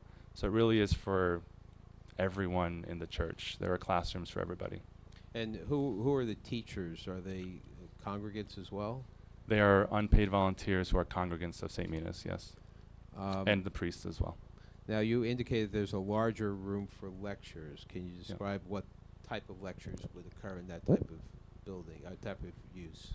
Yeah, so even today we have lectures. We have, for example, a very regular family meeting lecture where young parents learn about particular topics on how to raise their children. We will get potentially guest lecturers that might bring in a larger crowd because they're known to give a good lecture or a good topic, so we want to use a larger space for that. We typically also have guest priests or guest bishops that may require some larger space than a classroom would provide. You mentioned also before weddings and baptisms and those types of ceremonies. What can you just are they the religious portion of those ceremonies and then the party afterwards, or Yeah, or either or? the religious portion of all of our services occur in the sanctuaries. So a baptism, a funeral, a memorial, an engagement, a wedding. Immediately following those services, it is extremely typical and customary to provide a meal for those who attended. And it's usually for close family and friends. And so that meal, we call it an agape meal, is typically done downstairs in a larger cafeteria. In the new building, we'd also have a space for that kind of meal. And that's all activity that currently occurs Correct. on site. Yeah, and actually sometimes today the same cafeteria has to be shared by multiple families who may have both had a baptism, or one had a funeral and one had a baptism, and you literally have two families one morning, one celebrating in the same space, and this will help us cater to those people more effectively and appropriately. And you indicated there's no alcohol, no music, and no dancing in any of those I've functions. never seen it happen, and it never will. Then moving on to the study space and the library. Do they exist currently in the church? We don't have a dedicated library room, but we do have students or children or youth members come and bring their homework to church because they will be attending a Bible study later. Like, let's say on a Friday they may come an hour or two earlier or stay an hour later after the service is done to study. Sometimes the students study together. So they'll find a classroom. Sometimes they'll literally sit in the cafeteria. Sometimes they're in the hallway. I literally see them on the floor in the hallway studying. So this is more of a dedicated space to allow them to do that, to continue to do that. And then, while you mentioned cafeteria, that was going to be the last component I wanted to discuss. You indicate the cafeteria is currently in the basement of the church, correct? Yes. All right, and is that going to change in any way if this were built? No. So the cafeteria, and then what's the role of the cafeteria? So as indicated in the statement, to provide that agape meal after those services for the friends and family of the engaged or the baptized or those who passed away, the cafeteria will provide potentially a meal, a brunch, or a lunch. We also have the spiritual days. A spiritual day may not be obvious what that is, but it's just basically a day that the kids spend at church. Typically it's a Saturday where they attend Mass or Divine Liturgy, and they will attend some lectures, have some activities about a particular topic, and the cafeteria provides a meal for them at that time as well, because they're there typically until the middle of the afternoon. There's a farm stand currently located on the property, correct? Yes. And how is that used currently? It's not being used. And if this application were approved, you intend to keep the farm stand, is that correct? Correct. And will it be used in any way post-approval? As it currently stands, we do not have use for it, but I don't know how it's going to be used. But as it's being used today, that's how it'll be used going But forward. you're not going to have religious services in No, there, no. or classrooms. If it's used, it would be storage. As it is used today, yes. That's why. So there is a use today. It's not being used by people for any services. Right, but it's just storage right now. Okay, that's what I Yeah. was getting at. So Yes. that won't change. Correct. Okay. There was a question at one of the prior hearings about the signage on the building, Mhm. the new building, and whether it would be turned off at night. And I believe we agreed that there would be a agreed Yeah. upon turn-off time. What would that be? Whenever it's not in use, it will not be turned on. Okay. So, whenever And- the service ends. And is there an occasion where the use would extend past, for example, 10 p.m. at night? We do not foresee any use past 10 p.m. Okay. I think that's all we have, Mr. Chair, for direct. Okay, I think you did a really good job with operations, Thank but I'm you. sure we're gonna have a lot of questions for you. I'm sure you will. So, I have a few questions to ask you first before we get started. I think that, Kate, we're gonna ask Kate to give an evaluation based on your testimony too, because I think what he said affects some of the things that you talked about. So I just wanna, even though I'm pretty sure I understood everything, I just wanna recap some of the things you said. So you mentioned that the teams that come to play basketball are other churches. Correct. Okay, you mentioned one church in Staten Island. How many other type churches from where are they? They're all from central and northern New Jersey, and there's 2 teams in Staten Island. And about from Long Island City?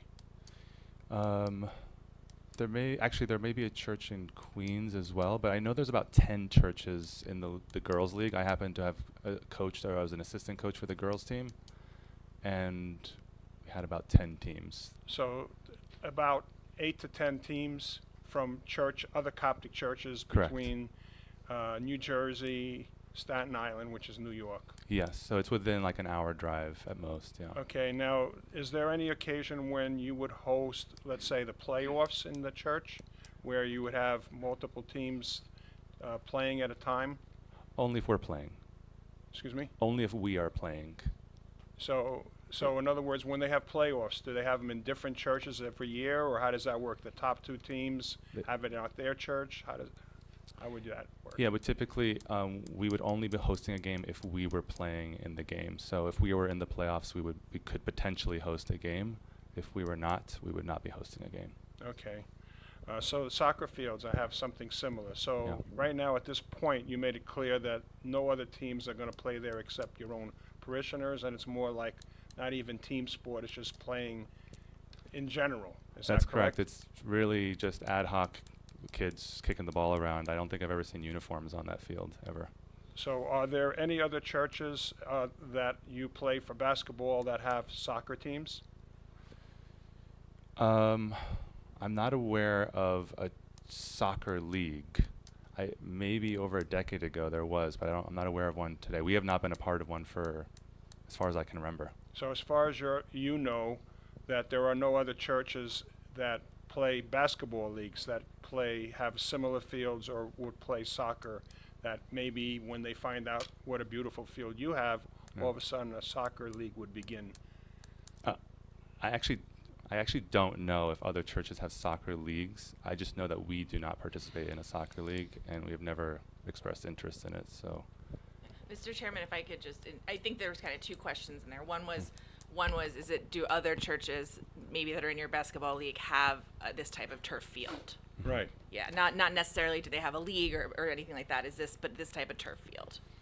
And is it associated with any team? I think you answered the team question, but we're just kind of curious. so do other churches who have basketball teams also, do they have a soccer field, a turf soccer field? I think more just as a general, we're looking, but to just from my perspective, which I think is the same as Right. the chairman, In other is we're words- looking at whether this was something you would consider a customary accessory use to this Right. type of church, to this type of house of worship.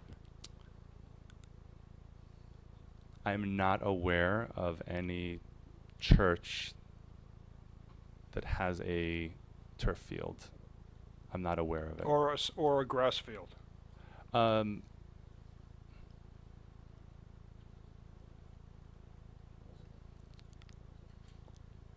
I just haven't visited a lot of other Coptic churches recently, so I just don't have that information. I know you have your priests in the audience, so Yeah. maybe they might have an answer, and that you could ask them, and, you know, I don't need them to testify, Yeah. but if they may have, from going from church to church, they may be aware of the answer to that question.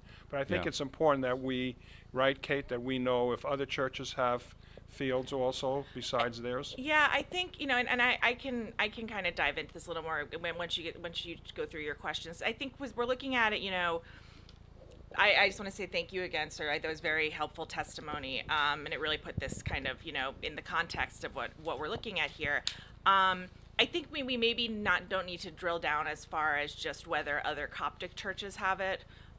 You know, I think it's more about the recreational aspect of a house of worship and how that ties to it. Well, then that's, if we open it up to all other religions, then we know the answer to that. Some do, Yeah, right? yeah, Yes. obviously. Right, and so well, but I have a couple things. I can discuss that a little more. Okay. I think I'll hold on to some of the other questions I have. I want to see if any other board members will ask those questions. Kate, before I open it up to the other board members, do you want to talk a little bit about what his testimony and how that affects our situation here? Yes, so thank you. So this is just to go off of what I kind of alluded to during the last question session. So if you look at my report, there's been a few of them. The last one I believe was dated June 11th. We discuss, usually, I think we have it up top. Where is it? I'm just trying to how I can reference it. Okay, so the first thing, existing and proposed use. Our question was, you know, we looked at, when we got this application and we know this is a large property, there's a large church there already, and I think we just had some questions about the scale of what was being proposed. With the concern, you know, from my perspective, the concern was, is this going to really just be for use by this church? It's a very large building, it's a large property, and so our question was really, you know, what kind of activities, what kind of services, what kind of team sports, what's all going to be happening on this site. And we'll talk a little bit about how some of those were just answered. But the question here, and this is where it comes into the D variance and the zoning perspective, is that, as we've said earlier, this is an R40B zone, where a house of worship is permitted as a conditional use, as it is in all zones in the township. So as a house of worship,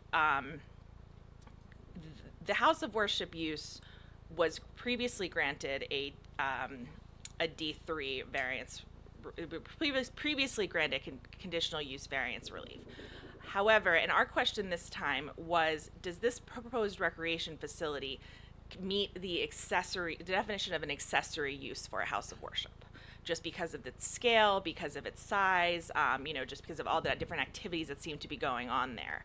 And the question at hand for the board to consider, which, you know, I'm happy to help you with at this juncture, since we have a little more information, is whether this is a accessory use to the house of worship, in which case the use will continue to be permitted as a conditional use. It's not a fully permitted use. It's conditional use subject to certain conditions, which I'll get to in a moment. Or if this was considered to either be a second principal use on the property or a non-customary accessory to a house of worship, then a D1 variance may be required to permit it. And that is a higher burden of proof on the applicant. And I will say, you know, there's a couple things to consider. One is that case law does, there is New Jersey case law that really grants a wide array of accessories to houses of worship, just because of the nature of how communities form there and how they are intended to serve all aspects of people at different points of their life, and, you know, for religious purposes, for community purposes, social, etc. So there are a lot of things. Like, for example, a daycare is considered is typically considered, I think, by case law, a customary accessory use to a house of worship, because a lot of churches have daycares in them to support their parishioners. However, once you take that, if it's no longer a daycare, if it's a full-fledged, you know, school whether it's parochial school, whether it's, just any kind of private school, that's where the line, that's an example of where the line is drawn. If you have a K through 8 school, that's not a customary accessory use. Daycare, yes. K through 8 school, that's a whole different use that's considered on the property because it has different aspects to that use than a house of worship. When you talk about school, what kind of school you're talking about? Because he mentioned Sunday school and. No, I said K through 8 school. So regular school like we have in our. Yes. Okay. Let's put it, yes. So for example, Sunday school is a customary accessory use. Any type of, evening, like classes related Bible to house study of and all worship, of Bible that. study, even a daycare. Those are all things that are customary accessory uses because they are directly related to the house of worship. What I'm saying is that if for example, if there is a house of worship that wants to open up a school, for like an elementary school, a grammar school, that is based in their faith, that is not a customary accessory use because there's a whole different set of zoning considerations that come with a school that are not part of a church. For example, school buses in the morning, pickup, all the different things that are related to a school. So I'm just they're not proposing that here, obviously, but I'm using that as a way to draw the distinction between the kind of broad accessory uses and what kind of crosses the line. So to get to what we have, bring it back to what is actually before us today, I will admit when this application came before us, I looked at this and I said, I thought this is a really large building. Are they going to, is this, the question is this going to be something that's rented? They're going to use it as is the church looking to use this to, as a source of revenue? Not that that's necessarily a bad thing, but, for rentals, for field rentals, gyms, anything of that nature. And to me, that was kind of, that was one of the things that was going to be kind of characteristic of something that would be a non-accessory use. If this was something that was going to be open to non-parishioners on a regular basis, that would be something, that was something that may make this not accessory. Let me ask you something. Mm-hmm. Are you talking about somebody that actually pays rent? Or what about if somebody like, for example, let's say HYA wanted to use their field? Would that be the same thing as somebody who's paying actually a fee to them? That's something for the board to think about, but I would say that if they were to let them use it for free even, I would say no, that's an activity that's not related to the mission of the house of worship. Right, okay. So, and that could be for anything, the field, for the, for the size of the gym that's there, the stage, things like that. So, and I think that the testimony that we just heard was, very clear that what is proposed here is that it's a large building, but it is all intended to serve the needs of the existing community. And that's my, based on the testimony that I heard tonight, I feel comfortable that this is likely an accessory use. I will let the board ask more questions. You can ask me questions, you can ask questions of the applicant. Because there are other things, because, for example, let me just very quickly, so the applicant, this does require another conditional use permit, and it is under the jurisdiction of the board for that, and because variances were previously granted. And so all of these things are something that the applicant has to consider. They have to talk about the buffers, they have to talk about whether how the negative criteria is met, just part of whether continuing the conditional use variances that were previously granted. However, that is a lower standard of proof than the D1 variance. That would be for a whole new use. So, I'm trying to look at what else, my other notes I have here. Well, you could certainly come back. Okay. Why don't you think about all the things and let some of the board members ask Yeah, questions? I'm happy to do that because I think that just the point that I wanted to make is that there's a lot more information that the board is entitled to understand from this applicant. They're entitled to ask for conditions on the use. Oh yeah, definitely. Absolutely. We're not there yet. Yes, but just from the testimony that I just heard directly, it does seem to be characteristic of an accessory use to the building, even though, in another question that I would, I'm gonna let the board do it first, but my question, you look at this and it's a large building with large, essentially 2.5 basketball courts, really, for just a 3-month period of time. But, it sounds like it's something that's a priority of the church, and that's how it will be used, correct? The basketball courts, it's only really going to be for games those couple months of the year. To clarify, the games are during the summers only. Yes. There are sometimes practices throughout the spring and typically right before the summer starts. Right. You But did there's no testify to that. games. Yeah. You did say that. Yeah, I mean, that's Practice. the season. Right. So The it's season, not yeah. it's not like a full year Games, adult league or referees with something like that. whistles, that kind of thing is all during the summer months So- only, early summer. Yeah, so this is something where there is it's not black and white. It's there's nuance, especially when it comes to religious uses. But it's this testimony that it will be. This is something that is for church members. It satisfied a lot of my questions. Thank you. Okay, board members. John, you want to go first? Yes. How are you? Hi, how are you? Did I hear you correctly that you said the space will be used for weddings?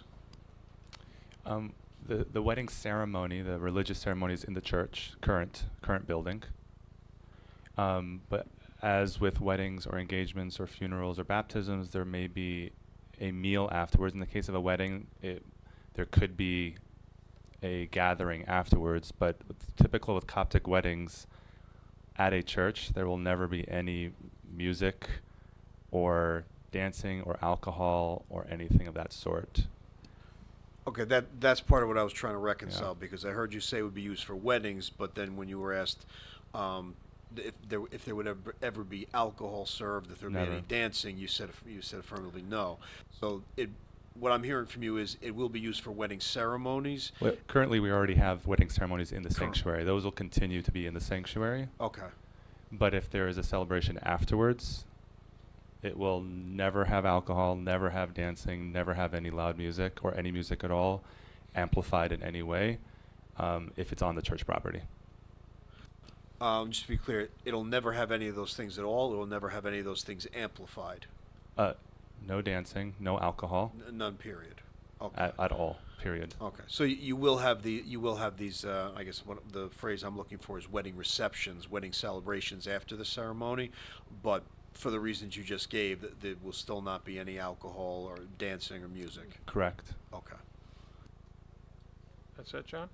What building are the receptions held? I understand that the weddings are held in the sanctuary. Yes. I'm trying to figure out, like, you're building this enormous new building for 3 months out of the year. What is gonna happen the rest of Yeah.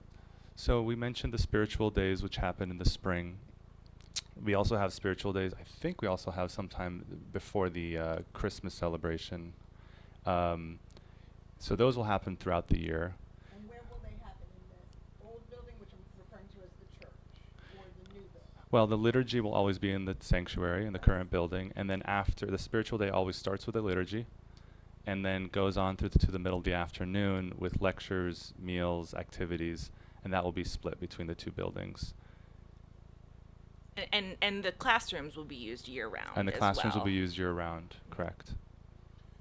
So, this Sorry. gymnasium could also be used for receptions and et cetera? Is that what you're No, I think we're referring to the multi-purpose room. The multi-purpose room would be typical for the gathering, Okay. not the gymnasium for weddings. Gymnasium won't be used for anything like lectures or... We mentioned the stage being in the gymnasium because we do have this annual play that the kids put on. They organize with costumes and scripts, and they do a biblical story, and that will be done in the gymnasium on the stage. Okay, but your lectures and your receptions and all of that, none of that will be in the gymnasium? I don't think there'd be a reason for it in the gymnasium because we wouldn't need anything larger than potentially the multi-purpose room. But as I mentioned, the plays with seating, obviously you'd have some seats for people to watch the play. That would be in the gymnasium. But, conceivably a lecture could be there, but it's not necessary. I would say, Jean, I'm just looking at this, and Yeah. and I think it's a little. Sometimes at schools and things like that, the multi-purpose room, the gym, the stage, they're kind of all one and the same. Yeah. But if you look at the architectural plans, the multi-purpose room is a separate room that's shown on the other side of the lobby, and it's shown set up with banquet tables with a capacity of 220 people. So that is not part of the gym and the stage area. And I guess one of my other questions would be, what is. So I know we keep saying receptions for weddings because that's the parlance, typically. But the way you describe it's more like it's more like a shared meal? I mean, I guess like. So, okay, to be very clear, like the funerals, the engagement ceremonies, which are kind of like very, very small mini weddings, Mm-hmm. baptisms, 40-day memorials, 1-year memorials, those typically are a shared meal after we're following those services. It typically lasts an hour and a half, where there's conversation and celebration. For a wedding, which, I mean, let's be honest, rarely people do it in the church, but when they do it in the cafeteria. If they were to do it, it would be in the cafeteria, and it would just be a meal. There would be some celebration, but it would probably be something like a slideshow with pictures. There'd be speeches. There would be, ask the bride game, ask the groom a game kind of things, more like fun, tame activities. A light party. A light party, yeah. Yeah, but you know what? I don't think right now. I mean, I know everybody's asking these questions about the use of the gym, but I mean, I don't think we should make any conditions, and we're not making conditions at this point to tell them they can't use it if we approve this. I'm saying the gym for a luncheon because they had a lot of people and they had no other room. Even though you don't anticipate it and you have the all-purpose room, I don't think we should make a decision, or if we go forward with you approving you, saying that you can't use the gym for other purposes as long as it has to do with your congregation. Right. I think that's what everybody's concerned about. Yes, I agree with that. I was just clarifying the different distinction between the rooms and just looking at. It took me a minute to get there, but my question was going to be kind of about the frequency and the number of people, because if the multi-purpose room can hold 220 people, that's already a lot. But yeah, I agree. There should not be any condition. Right. Okay. More board questions. Yeah, I do. I have one. Since we're looking at this application holistically, and you've heard certain members of the community concerned about the chemical runoff from the turf soccer fields, would the church consider making this an easier vote for the board to just keep the grass? I know you're going to enlarge the grass, the soccer field as it is a little bit with the lighting and with the stadium seating, the bleachers. Would the church consider just keeping it a grass field, though, and not doing the turf field as part of this application? The turf field was meant to be something that was easy to maintain and safer for the kids and more aesthetically pleasing. Grass was considered, so if that's a conversation we need to have, that can be a conversation. But for those reasons, those are the reasons why we wanted the turf field. But to answer your question, yes, we can have a conversation about that. Yeah, when board members have concerns, that's when you have to have a conversation with your people. So when you come back another time, you could say, hey, we're up to either way. Right. So then the board could take a straw vote and see how the board feels. Yeah, it really is a church search. I wouldn't want people to vote no for something or yes because of one thing that could have easily be changed by you. You talked about being that an ex-member. I used to live in that neighborhood, so I'm familiar with that neighborhood. I was there I was the third house that was built in that neighborhood, so I'm very familiar with the neighborhood. So if I was living there, I would be concerned with noise, lights, sound, because I don't want it to affect my quality of life, especially the people that are up against your property. So you mentioned a lot of things that would make that more acceptable to people, so they know that there's not going to be a lot of noise or the lights are going to go off at a certain time. So as we go forward to this board may ask, hey, you said that you would turn everything off at 10 o'clock. Can we put it in the record that you're definitely going to do that, or at 9 o'clock, or whatever time we pick? That will help the board members decide one way or another if you say yes or no to these things. So all the things that the boards ask you questions about, and some of the things that Sal said and you said, those things may become, let's say, in the resolution, which will be the law, which would make the neighbors hopefully accept it a little bit more than saying, hey, we don't want noise, we don't want lights in our backyard, we don't want to see spotlights in our windows, and all these things that Mr. Simon was bringing up and talking about angles and lights and trees and all that has to do with what we're talking about. We want to have the quality of life not be disturbed for the neighbors that lived there and had farms and cornfields since they moved into their house, and now they have, you know, soccer fields and lights and noise and loudspeakers and all that kind of thing.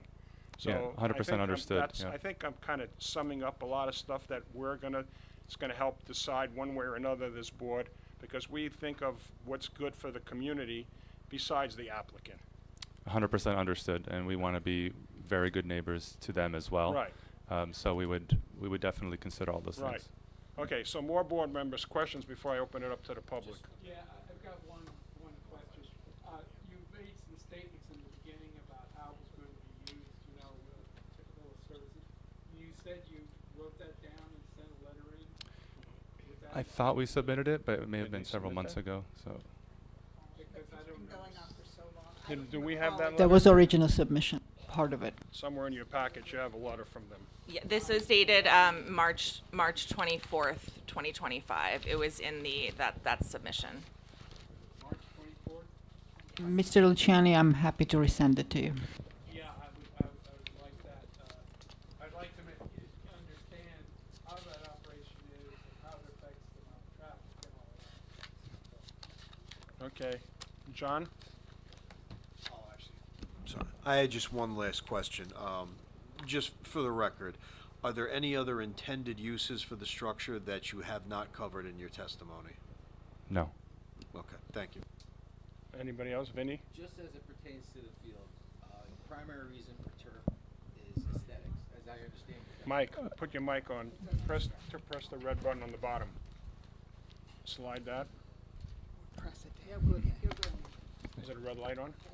In your testimony, you stated that the primary reason. No, it's not on it. Now talk.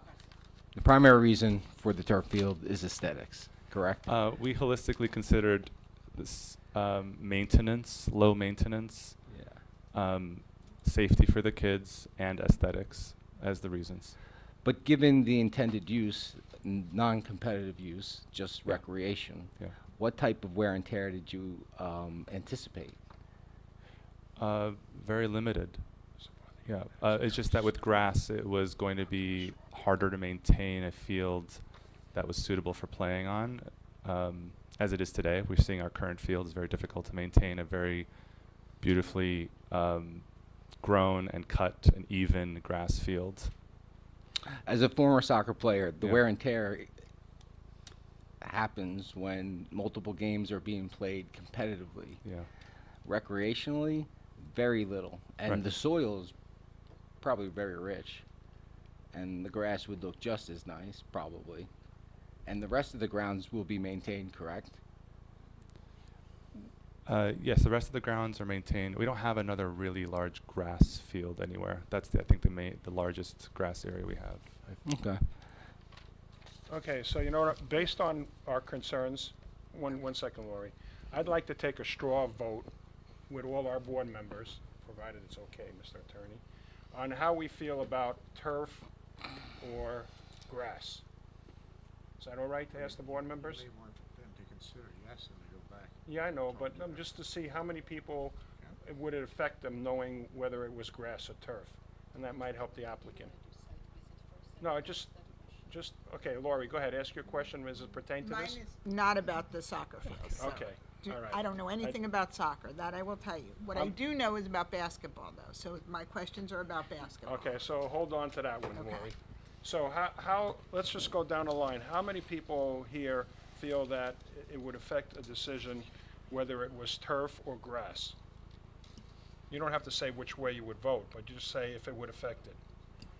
It would have an influence on my decision, yes. Okay, Gene? Yeah, I think the turf field and the lights are the two things that mainly are what I. That bother you too. have consistently always had problems or concerns with turf fields and then the subsequent lighting as well. And I'm in agreement with the other board members. Vinny? I agree. I think the cons outweigh the pros, and it just doesn't make a lot of sense. So are you? For its use, its intended Okay, use. turf. If it was going to be competitive use, Yeah, then it from makes what they a lot of sense. described, that they're just kicking around the ball, basically. Correct. Lori? I would agree with what everybody said. Okay. Noted. Okay, so Lori, you're up with your question. All right, my questions are for basketball. Initially, when you gave your testimony, you said you had many teams, and you kept using the word many. How many We have- teams are you referring to? We have one girls team currently, Right. which has anywhere from 10 to 15 players. We have a junior high boys team, similar number of players. This year, we actually were able to produce a third high school boys team, so we had 3 high school boys team. Each one had about 10 players. We had a college team, and I think we had a adult team, but didn't really hear about them very much. So anywhere from 4, 5, 6 teams, each with about 10 to 15 players. And are they all in the same leagues where you're playing the same church organizations? Yeah, it's the same league. Obviously, the girls don't play the boys and the No, right, that yeah, I but understand. Yeah, they're I all in meant the the same, same same group. league. Yeah, it's the Coptic Orthodox Youth Basketball League. And that is the only league that you will enter? That's the only league we are entering right now, and we'll only enter that league. Okay, see, my concern is the right now, because having been a basketball mom for forever, what happens after league sports, if you have a good enough team, is what's considered an all-star sport, or like a travel sport. Yeah, understood. Now, that could technically be made up of congregants, but you would play very different people. Is that not in consideration? It's not in consideration. We are only a part of the Coptic League, and that's how we intend it to be going forward. Okay. As part of the Coptic League, are there additional tournaments or just league play? There are no additional tournaments. Okay. Is there a cost to, for other teams to come to your facility? No, every individual player submits an application at the beginning, pays a fee, and that's the only cost. The home team usually pays the refs, as you would imagine happens in all games. That's it. And spectators don't have to pay either? No. Okay. That's it, Lori? Any And other- again, those games would only be May, June, and July for those leagues? I mean, currently the league has only been playing in May, June, and July, and that's how it's been for the last, as far as I remember, for the last decade plus. So what if they change the months, Lori? Would that make a difference to you? Well, I don't know enough. I'm trying to wrap my head around the fact that, like, how big this facility is, and it was referred to as a state-of-the-art facility for, one league to play for 3 months. Like, that's a lot of vacant time for this kind of facility to be built. So I'm trying to wrap my head around, But I is there think going to be other he uses? testimony that the kids go play there after church and other times waiting for their siblings. I think they. That's right. The spiritual testify. days are full of activities, and often there's a physical activity or a break to go run around. Typically today they run around the parking lot. Tomorrow they may go into the gym and play a little pickup game. Just going maybe it might be 3 or 4 kids. It might be just bouncing a ball around, is what you're saying, while they're waiting for their parents at Bible study or something like that, right? Is that what I understand, Lori? I don't, like I said, my concern is the nature of the The- building yeah. being bought, and when The you're telling use me of what it. the use is, and I understand what you're absolutely saying, I'm trying to, like, in my head, put the two together. That's what I'm trying to. Let me ask you another question. How many of the churches that you play have basketball courts of some nature? Some do, not most.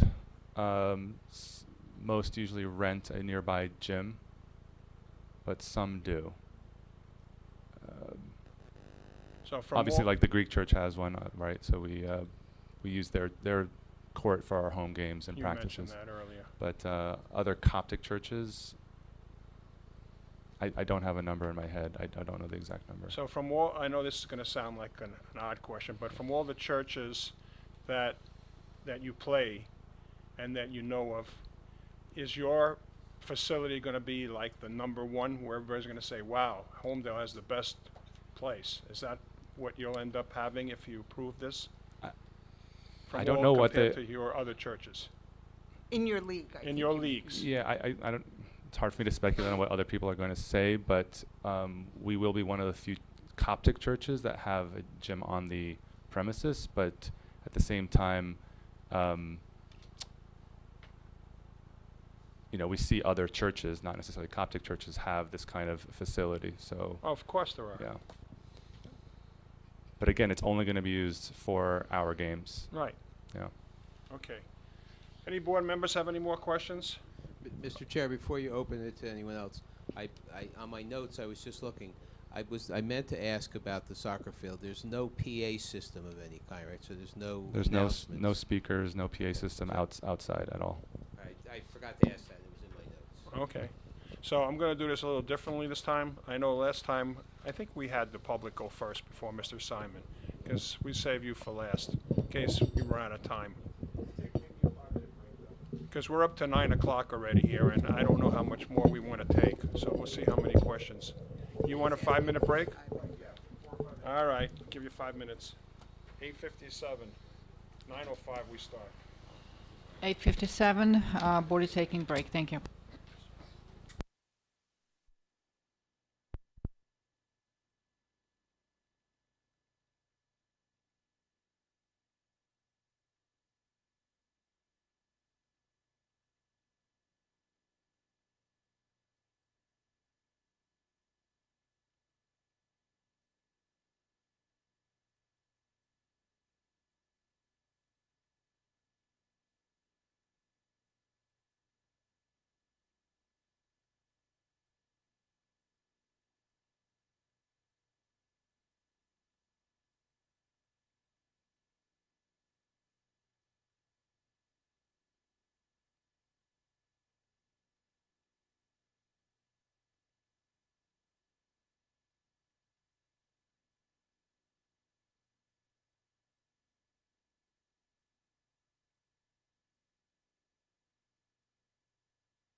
It's on. Okay, I didn't hear you.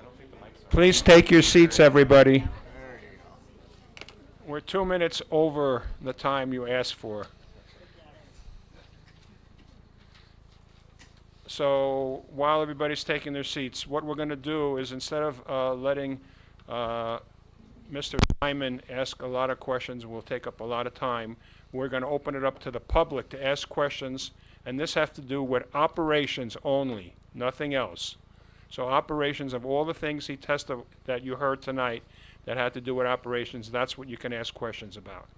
Okay? And Mr. Chair, we have one follow-up comment. Well, I'm going to about let you do that basketball first. As soon as before you start, but go ahead. Okay, so as long as everybody understands the ground rules. Go ahead, Mr. Simon. It was made aware to me that.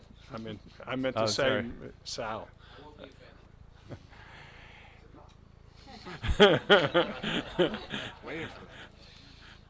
It was made aware to me that we do have several Coptic churches in the area, both in New Jersey and in New York, that have their own gym with basketball court, and we can provide a list at a later time, but we do have identified several of those, half a dozen churches. Half a dozen. Yeah. Okay, that's good. Just another thing to correct is that although the games are only May, June, and July, some of the teams do practice in the non-summer months. Okay. Thank Usually you. once a week at most. Thank you. Okay, public, raise your hand, whoever likes to come up, and you're going to come and state your name, address, and your questions. I see one hand only out of everybody. Okay, come on up, ma'am. Yeah, you're the only one. Oh, I didn't see Roberta's. I'm sorry. I'm Janet Nisi, 7 Country Squire Lane, Homedale. I'm sorry, could you spell your last name, please? N-I-C-I. Thank you. I used to have the name Testaverde. I thought nobody could spell or pronounce it. Now I have the short name. Nobody can spell or pronounce it anyway. Okay. So it's a question. You didn't mention it, but I wanted to know if it's included in anything else. You didn't mention anything about parking spaces. So are you taking up any parking spaces with these buildings? The building that you're proposing to build? I believe the total number across both properties right now is going to be reduced as a result of this building by a few, like a dozen, I think. But I can't speak to exact number. That's a question for the engineer because they did the site plans. So the engineer was the guy from Left, but he didn't mention. Well, the yeah. engineer is back there, but I Oh. mean, Yeah, but he didn't. Oh, he mentioned it earlier. Yeah. Yeah, it's just a concern because when I drive down Route 34, and I don't know exactly when you have your things, but there are cars all over the place, and and the police are there directing traffic sometimes, and it's usually at night, and it can. I mean, I've seen it at night when I've been driving, and it just seems like we are going to have we need new let me parking. interrupt you. We are going to have a traffic person testimony, and not tonight, I don't think. But you can save those questions Okay. for him. And what about a sound study? Is anybody going to do like any kind of decibel study? I don't because with these soccer games, and I'm a soccer mom. Also, when I lived in another town, I lived not that close to a high school, and every Saturday I had a lot of noise, and there was no PA. It wasn't PA. It was people, parents. Well, what's your screaming and question? yelling. What's your question? So, is there going to be some kind of a are you going to take into account a DBM? But you gotta ask- A sound study. We haven't considered one because there's already a soccer field there, but no, we haven't considered hiring anyone to do a sound study. Are you planning on having any more people at these events, these games, than you currently have? Soccer? There's no games right now. For But basketball, didn't you plan on having? Didn't you say you're going to have a field with a game? Didn't you say you were going to have a? no. Okay. The soccer field was mainly for recreational play for the kids. During the summer months, they have clinics currently that will continue, and just ad hoc play. So there So was. there's no There's no official league or You said games. 7-on-7. So if you have a 7 Oh, on 7, you have a game. I was referring to the size of the field. So typically, when we say 7v7, it's just referring to the dimensions. Right, the number of you're not Yeah. talking about the number of kids on the field at one time. Well, 7v7 does refer to the number of kids, but it's Right. just an indication of how large the field is, not an indication of a strict game where 7 would play against 7. But if you have 7v7, you're playing a game. So I was asking about, so it's a game. It's just not- nomenclature. It was not meant to indicate that we're playing a league game in any way. It was just meant to indicate the size. So you are playing games with parents sitting in the bleachers and 2 teams against each other. No, let me just try to communicate it differently. When I said the word 7v7, it was only to refer to how large the field was. If I had said 11v11, it would indicate a larger field, like potentially 100 yards in length or 110 yards. But 7v7 was just a way to refer to the size and not as a way to say that we will be having 7v7 matches organized or otherwise. Okay, so you don't anticipate ever having games on that field. We anticipate using the field in the same way we're using it today, which is ad hoc play. When you say games, yeah, they could be playing a game, but there's no referee, there's no whistles being blown, there's no uniforms, there's no scoreboard, there's no timer, it's literally kids just going on the field and playing as they would in their backyard, but on a larger field. Okay, all right. Okay, Roberta, come on up, or you want to stand up or sit? Okay, just tilt the mic, may have to drop it down. Nope, I'm right here. Okay. Soccer clinics you just mentioned, is that part of a summer camp program? And of course, would that be using the field intensively for the full day? I know that's what was true for my grandson somewhere else, but. We do not have a summer camp, but we do have this soccer clinic during the summers, I think twice a week in the early evenings. Okay. So if a turf field, which is likely to be very hot during the summer months and the heat of the day, would not be used, I mean, there's a lot of testimony about how hot these, beating a dead horse, hopefully. Second question, I am interested, though, you did mention, one of you did mention the fields being used for summer. What use where do you have your summer programs for the children right now? Which summer programs are you referring to? Okay, in your testimony, you mentioned use of fields generally for summer camp programs. Otherwise, I must have been mishearing. Yes. The word summer camp was referring to the summer soccer clinics that are typically between the hours of 5 and 7 p.m. twice a week during the summer. Okay. Do you have, totally different question, well, maybe related. Do you have any current use of the back approximately 18 acres of land that was an old cornfield?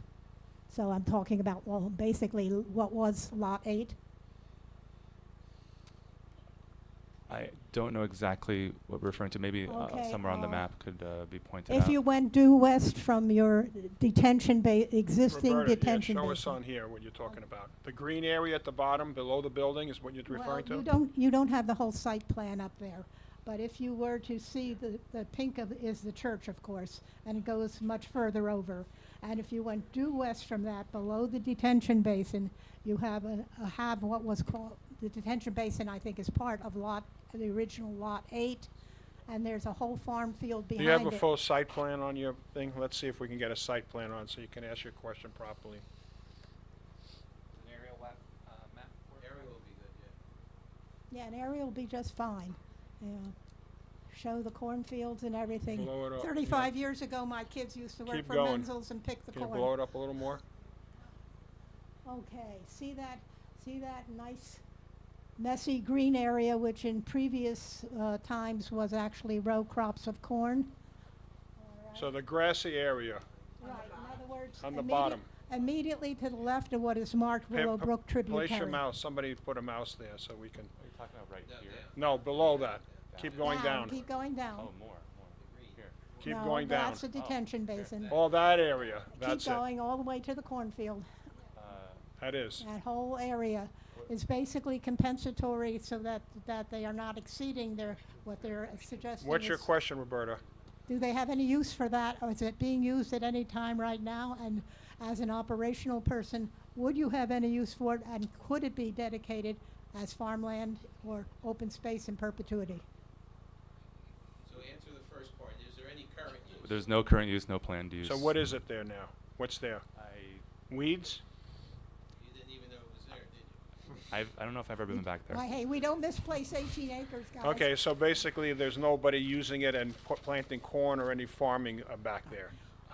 I can't answer because I don't know the answer to the question. Okay. On Yeah. current, on older aerial photography. Yeah, it is I'm corn. familiar with it. I used to live there. I remember cornfields back there. Okay, but right now, there isn't any, because I could see from that Zoom, Google one that there's no cornfields there. Okay, what was the second part of your question? Well, the second part, would we consider dedicating it for farmland? That's not something he can make that. No, we I could ask the understand that. board He'd have to bring but that We back. don't know the answer. So what are you talking about? Dedicated for what purpose, Loretta? As farmland in perpetuity. So we know that if it doesn't, we've all seen over our times here, the things that are set aside, like Bell Labs used to be 10% building coverage and 20%, and that was supposed to be in perpetuity, circulation and building, and now look at it. We know things change over time, but land that is dedicated, this is compensatory land so that it can have extra density, the extra parking lots, and whatever, you know, the building and all. So over time, it would be nice to see this piece of property. Okay, I get what you're saying. Okay. I don't know, Sal, you want to talk? We can find out. You could see what everybody says. Okay, and then I think this is just given your habit, this is a totally different question. You're handling a sports facility with what I understand is 14 showers, 41 toilets, and you know, good deal of locker room space, etc. But somehow or other, is all that necessary given your testimony on how much usage this is going to have? It's a good question. There are separate bathrooms for the girls and the boys, and obviously showers. They're not all in one bathroom. They're separated out throughout the building. So I think there's a dozen in one part, a dozen in another part, and the rest in the remaining part. So it's not all for the gym, but you can imagine upstairs, the folks using the classrooms need a bathroom. Downstairs, the multi-purpose room, there's a bathroom near there, and then the showers are strictly for the gym. So it's rather than having one bathroom where everyone goes and has to maybe cross over the other side of the building, they're just strategically located across and dispersed across the building. Oh, I understand the dispersal. The question is obviously it needs to be dispersed. It's the Wait a sheer minute, Roberta. quantity and the 14 showers. That's what the 14 showers is of a curiosity. So you're asking, what's your question now? Why do they need 14 showers? Why do they need this much? Yes, He- 14 showers for the minimal I think he amount of- answered it already. Okay, I apologize. And just a question, currently now, your population of youngsters that would you be using the gym that are regular members of the congregation is approximately how many? Do some math. We have about 6 teams. In terms of the league in the summer months, is that what you're referring to, or just generally altogether? Generally, let's assume that you were not talking about adult basketball team. Right. Basketball, Yeah. no, there's nothing against that. But Yeah. the children's use of the basketball or the soccer, how many youngsters are certified and regular members of the congregation to use this? So the certification I was referring to earlier was about being on the team to represent the church in the league. Sorry, But I- certainly the youth that attend the church could use it ad hoc or during the spiritual days as just a physical activity, like a break during the spiritual days. I don't know the number of youth total in our church. So, but I know they all love basketball. So I can't answer that question, but for the league, it's 6 teams times 10 to 15 players. Mhm. So, I mean, you have a seating in the main sanctuary for 1,300 people. What is your total congregation Wait. at this point, or is that not public information? The 1,300. Say that again. What was? My impression is you have 1,300 seats in the church itself? No, Then definitely that's not. misinformation. I Yeah. apologize. What is the total amount of people in your congregation? I know someone testified that there's usually no more than 800 people at a time in anywhere on the facility, but what is your total congregation?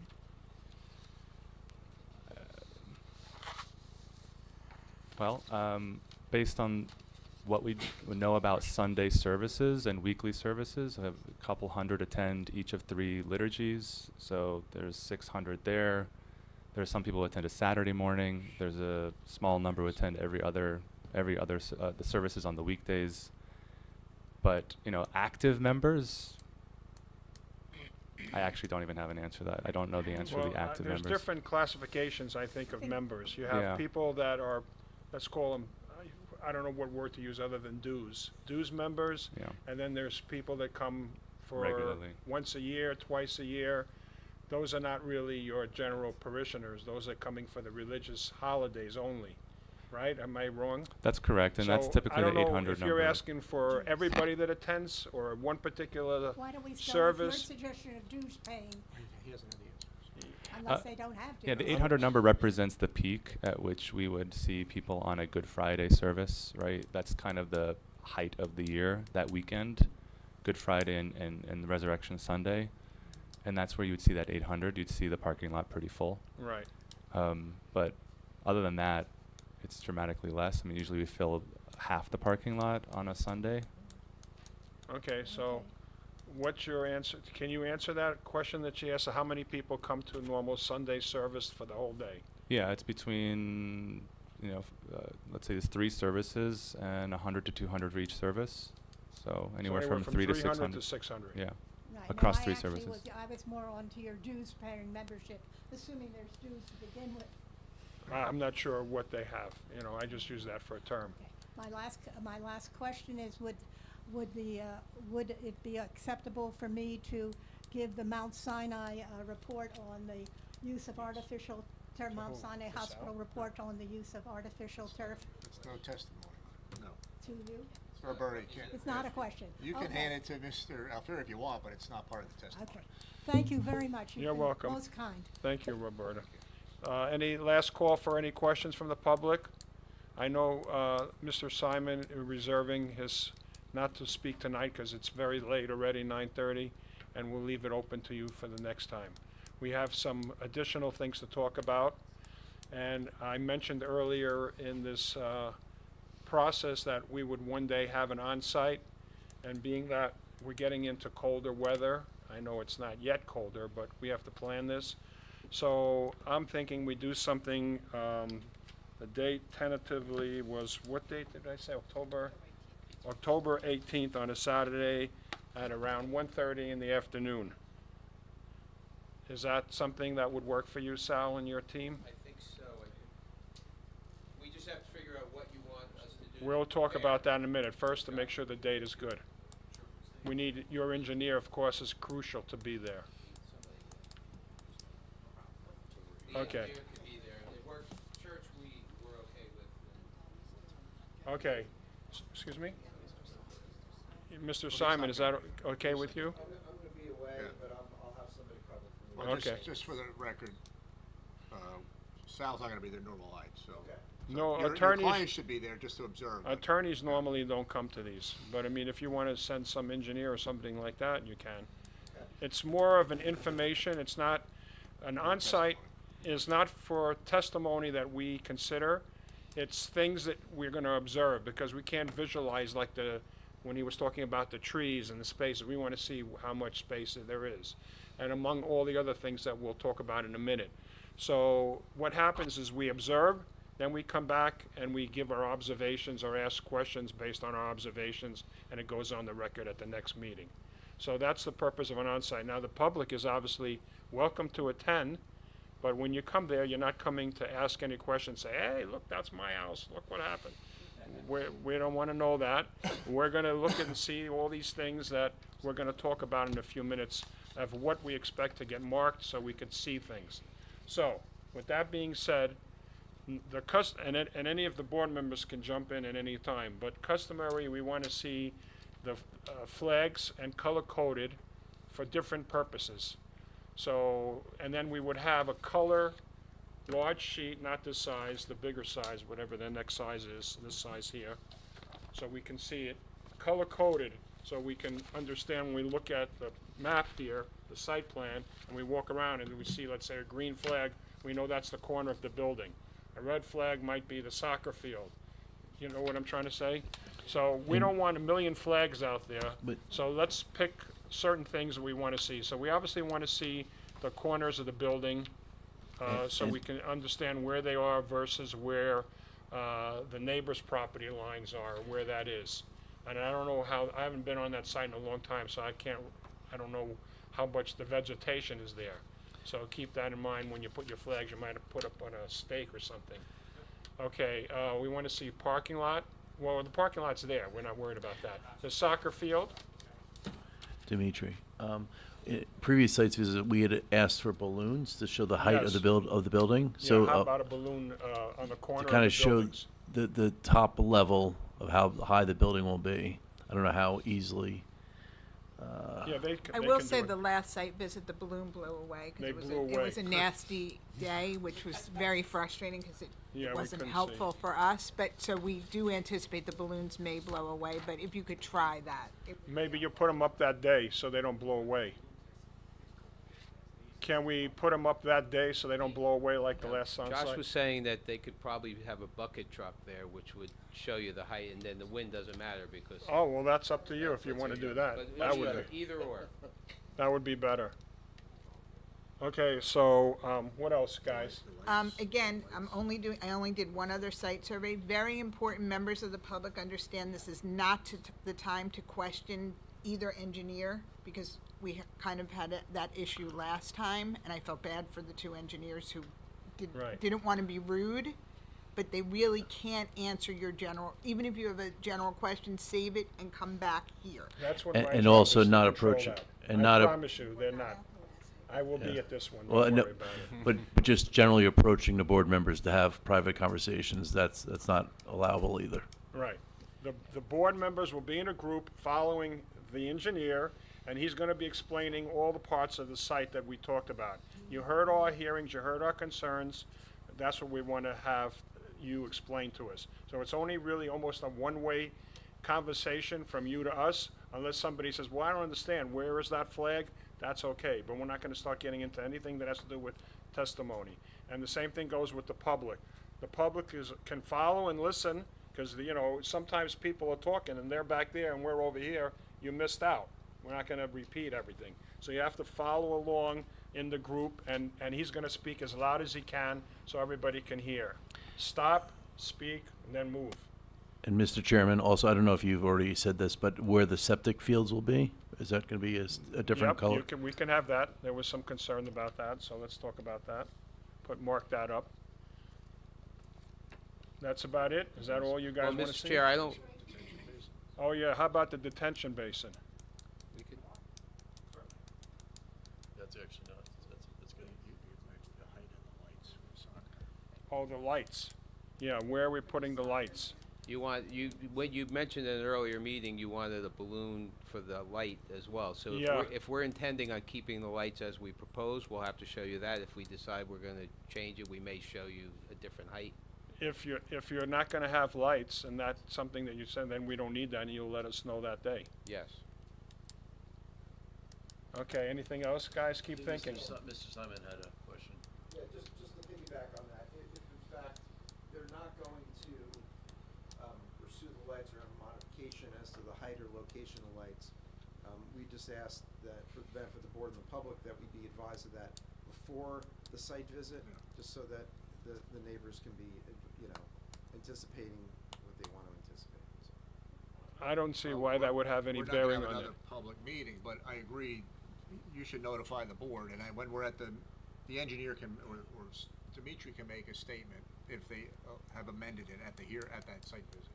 But we're not gonna have another public Yeah, meeting. but that's not going on the record, so. No, it'll go on the I'm saying record later, if just the informational. applicant decides to amend their application between now and the site visit, that may impact identifying the location of certain structures as part of the site visit, just to let the board know and the public know before. Well, Sal, maybe just send a letter You out can to Sal just everybody send a that letter says anything because before he would be that. yeah, but then he would be privy to it as objecting Exactly. counsel, yeah. Fine, Let's not make it too complicated. fine.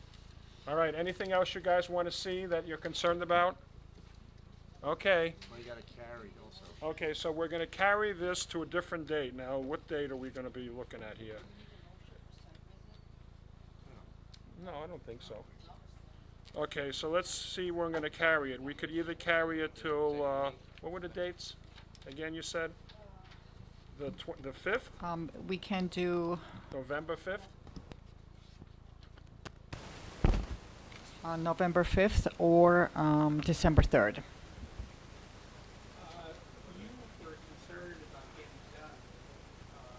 It ain't gonna happen. We know that. No. Well, we'll see. Nope, we may not all be here next year, and that's not the first time that happens. December 3rd works for our side. Mr. Simon? I think our side. No, Mr. Simon, is the 3rd okay for you? Two other, let's see. What? Third.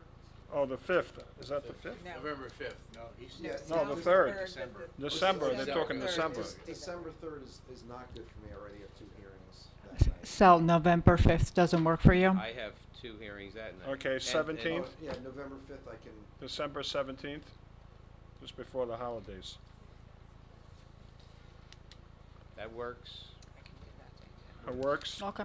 Okay, so this hearing will be carried till December 17th without further notice. Okay, I just need a motion and second, please. A motion? I move to carry the hearing till December 17th without further notice. Second?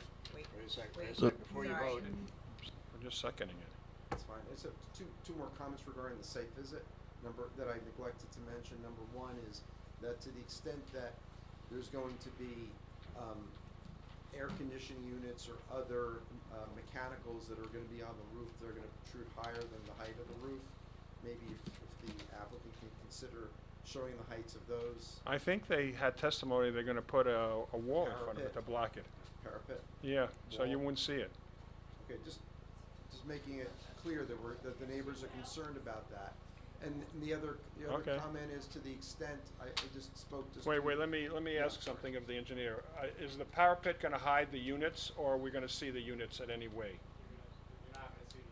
So the parapet's the highest point of the building. There's different levels of the building, but yes. The highest part where the units are, is that the highest? As we thought, You gotta get. He's not, Yeah, nobody yeah. hears him. on Yeah, We're we in the can't middle hear of. you. So we're gonna, that's why I'm We're talking asking. about doing a drone even, where you can fly a drone up and as you're looking at the architectural, because there's different levels, you could say, this now is the height of the top left corner as you come down, so that way in the field you can move it. up and Okay, down. that's good, that would Like work. that. So you're gonna show us the highest point of the different parts of the building? Yep. Whatever it is, if it's the air conditioned unit or if it's the Mr. walls. Chairman, if you pointed, you said, can I have it on the top of the first floor? We just move the drone up. If you said, I want to see the left corner, then we'll Okay. move it up to that height. That's fine. Does that That way answer we're your not question, moving a Mr. bucket truck Simon? Through the farm field. Yes, that'd be great. One other just point that a couple of the neighbors described me a moment ago. To the extent that any board member would like to observe the subject property from a neighboring residential property, I do have certain neighbors that would be amenable to permitting members of the board to extending essentially To the walk site onto their visit property and onto see their that? property. What do you think about that, Marty? Well, if you're there and they've given permission, that's fine. Yeah, we don't wanna walk on somebody's property. No, we weren't gonna walk on anybody's property, of course not. But then how are we gonna do that? We would have to go, because you can't cut through the fence, you gotta go all the way around. It's a whole different ballpark.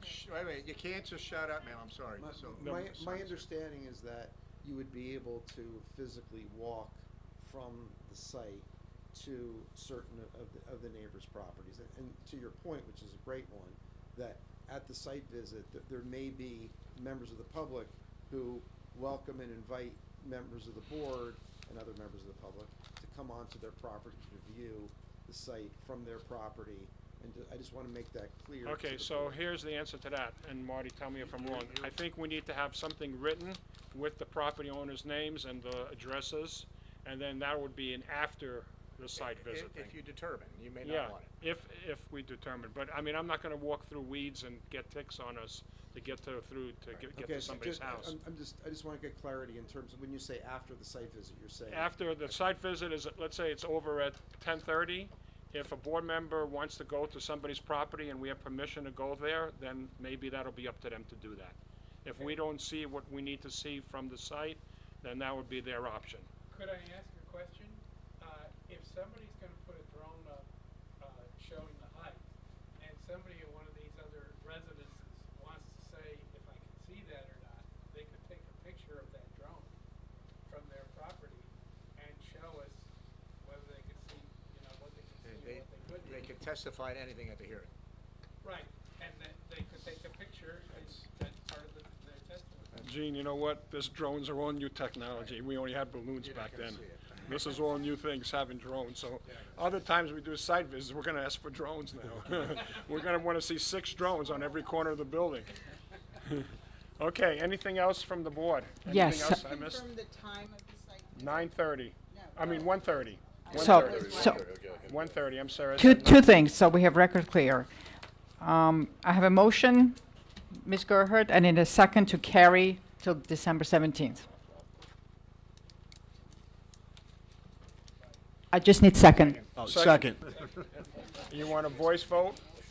All in favor? Aye. Thank you. And to clarify, site visit is on October 18th, 1:30. It will be posted on the website, and I'll be sending the notice to Ashbury Park and to River Times. Thank you. Okay. And the December 17th date, no new notice. No. This was the notice. Without the notice. Let the engineer know we need lots of copies besides the board members for the public that are out there. All right? And do me a favor, whenever you get it done beforehand, send me an email with it so I can make sure that everything we talked about is on there before you print them up. We'll send it through Irina. Yeah, that's what I mean. Yes. Okay, that's it. What else Thank we? you. A motion to adjourn, please, Wait, and wait a second. minute, let's make sure there's nothing else on the agenda. I second it. Professional reports. Okay, you want to go home. This is the latest meeting we've had all year long. Okay, can I have a motion to adjourn the meeting? Motion to adjourn. I'll second the Warren motion. seconded. Thank you. Have a good night. I want it for the record. They did it on the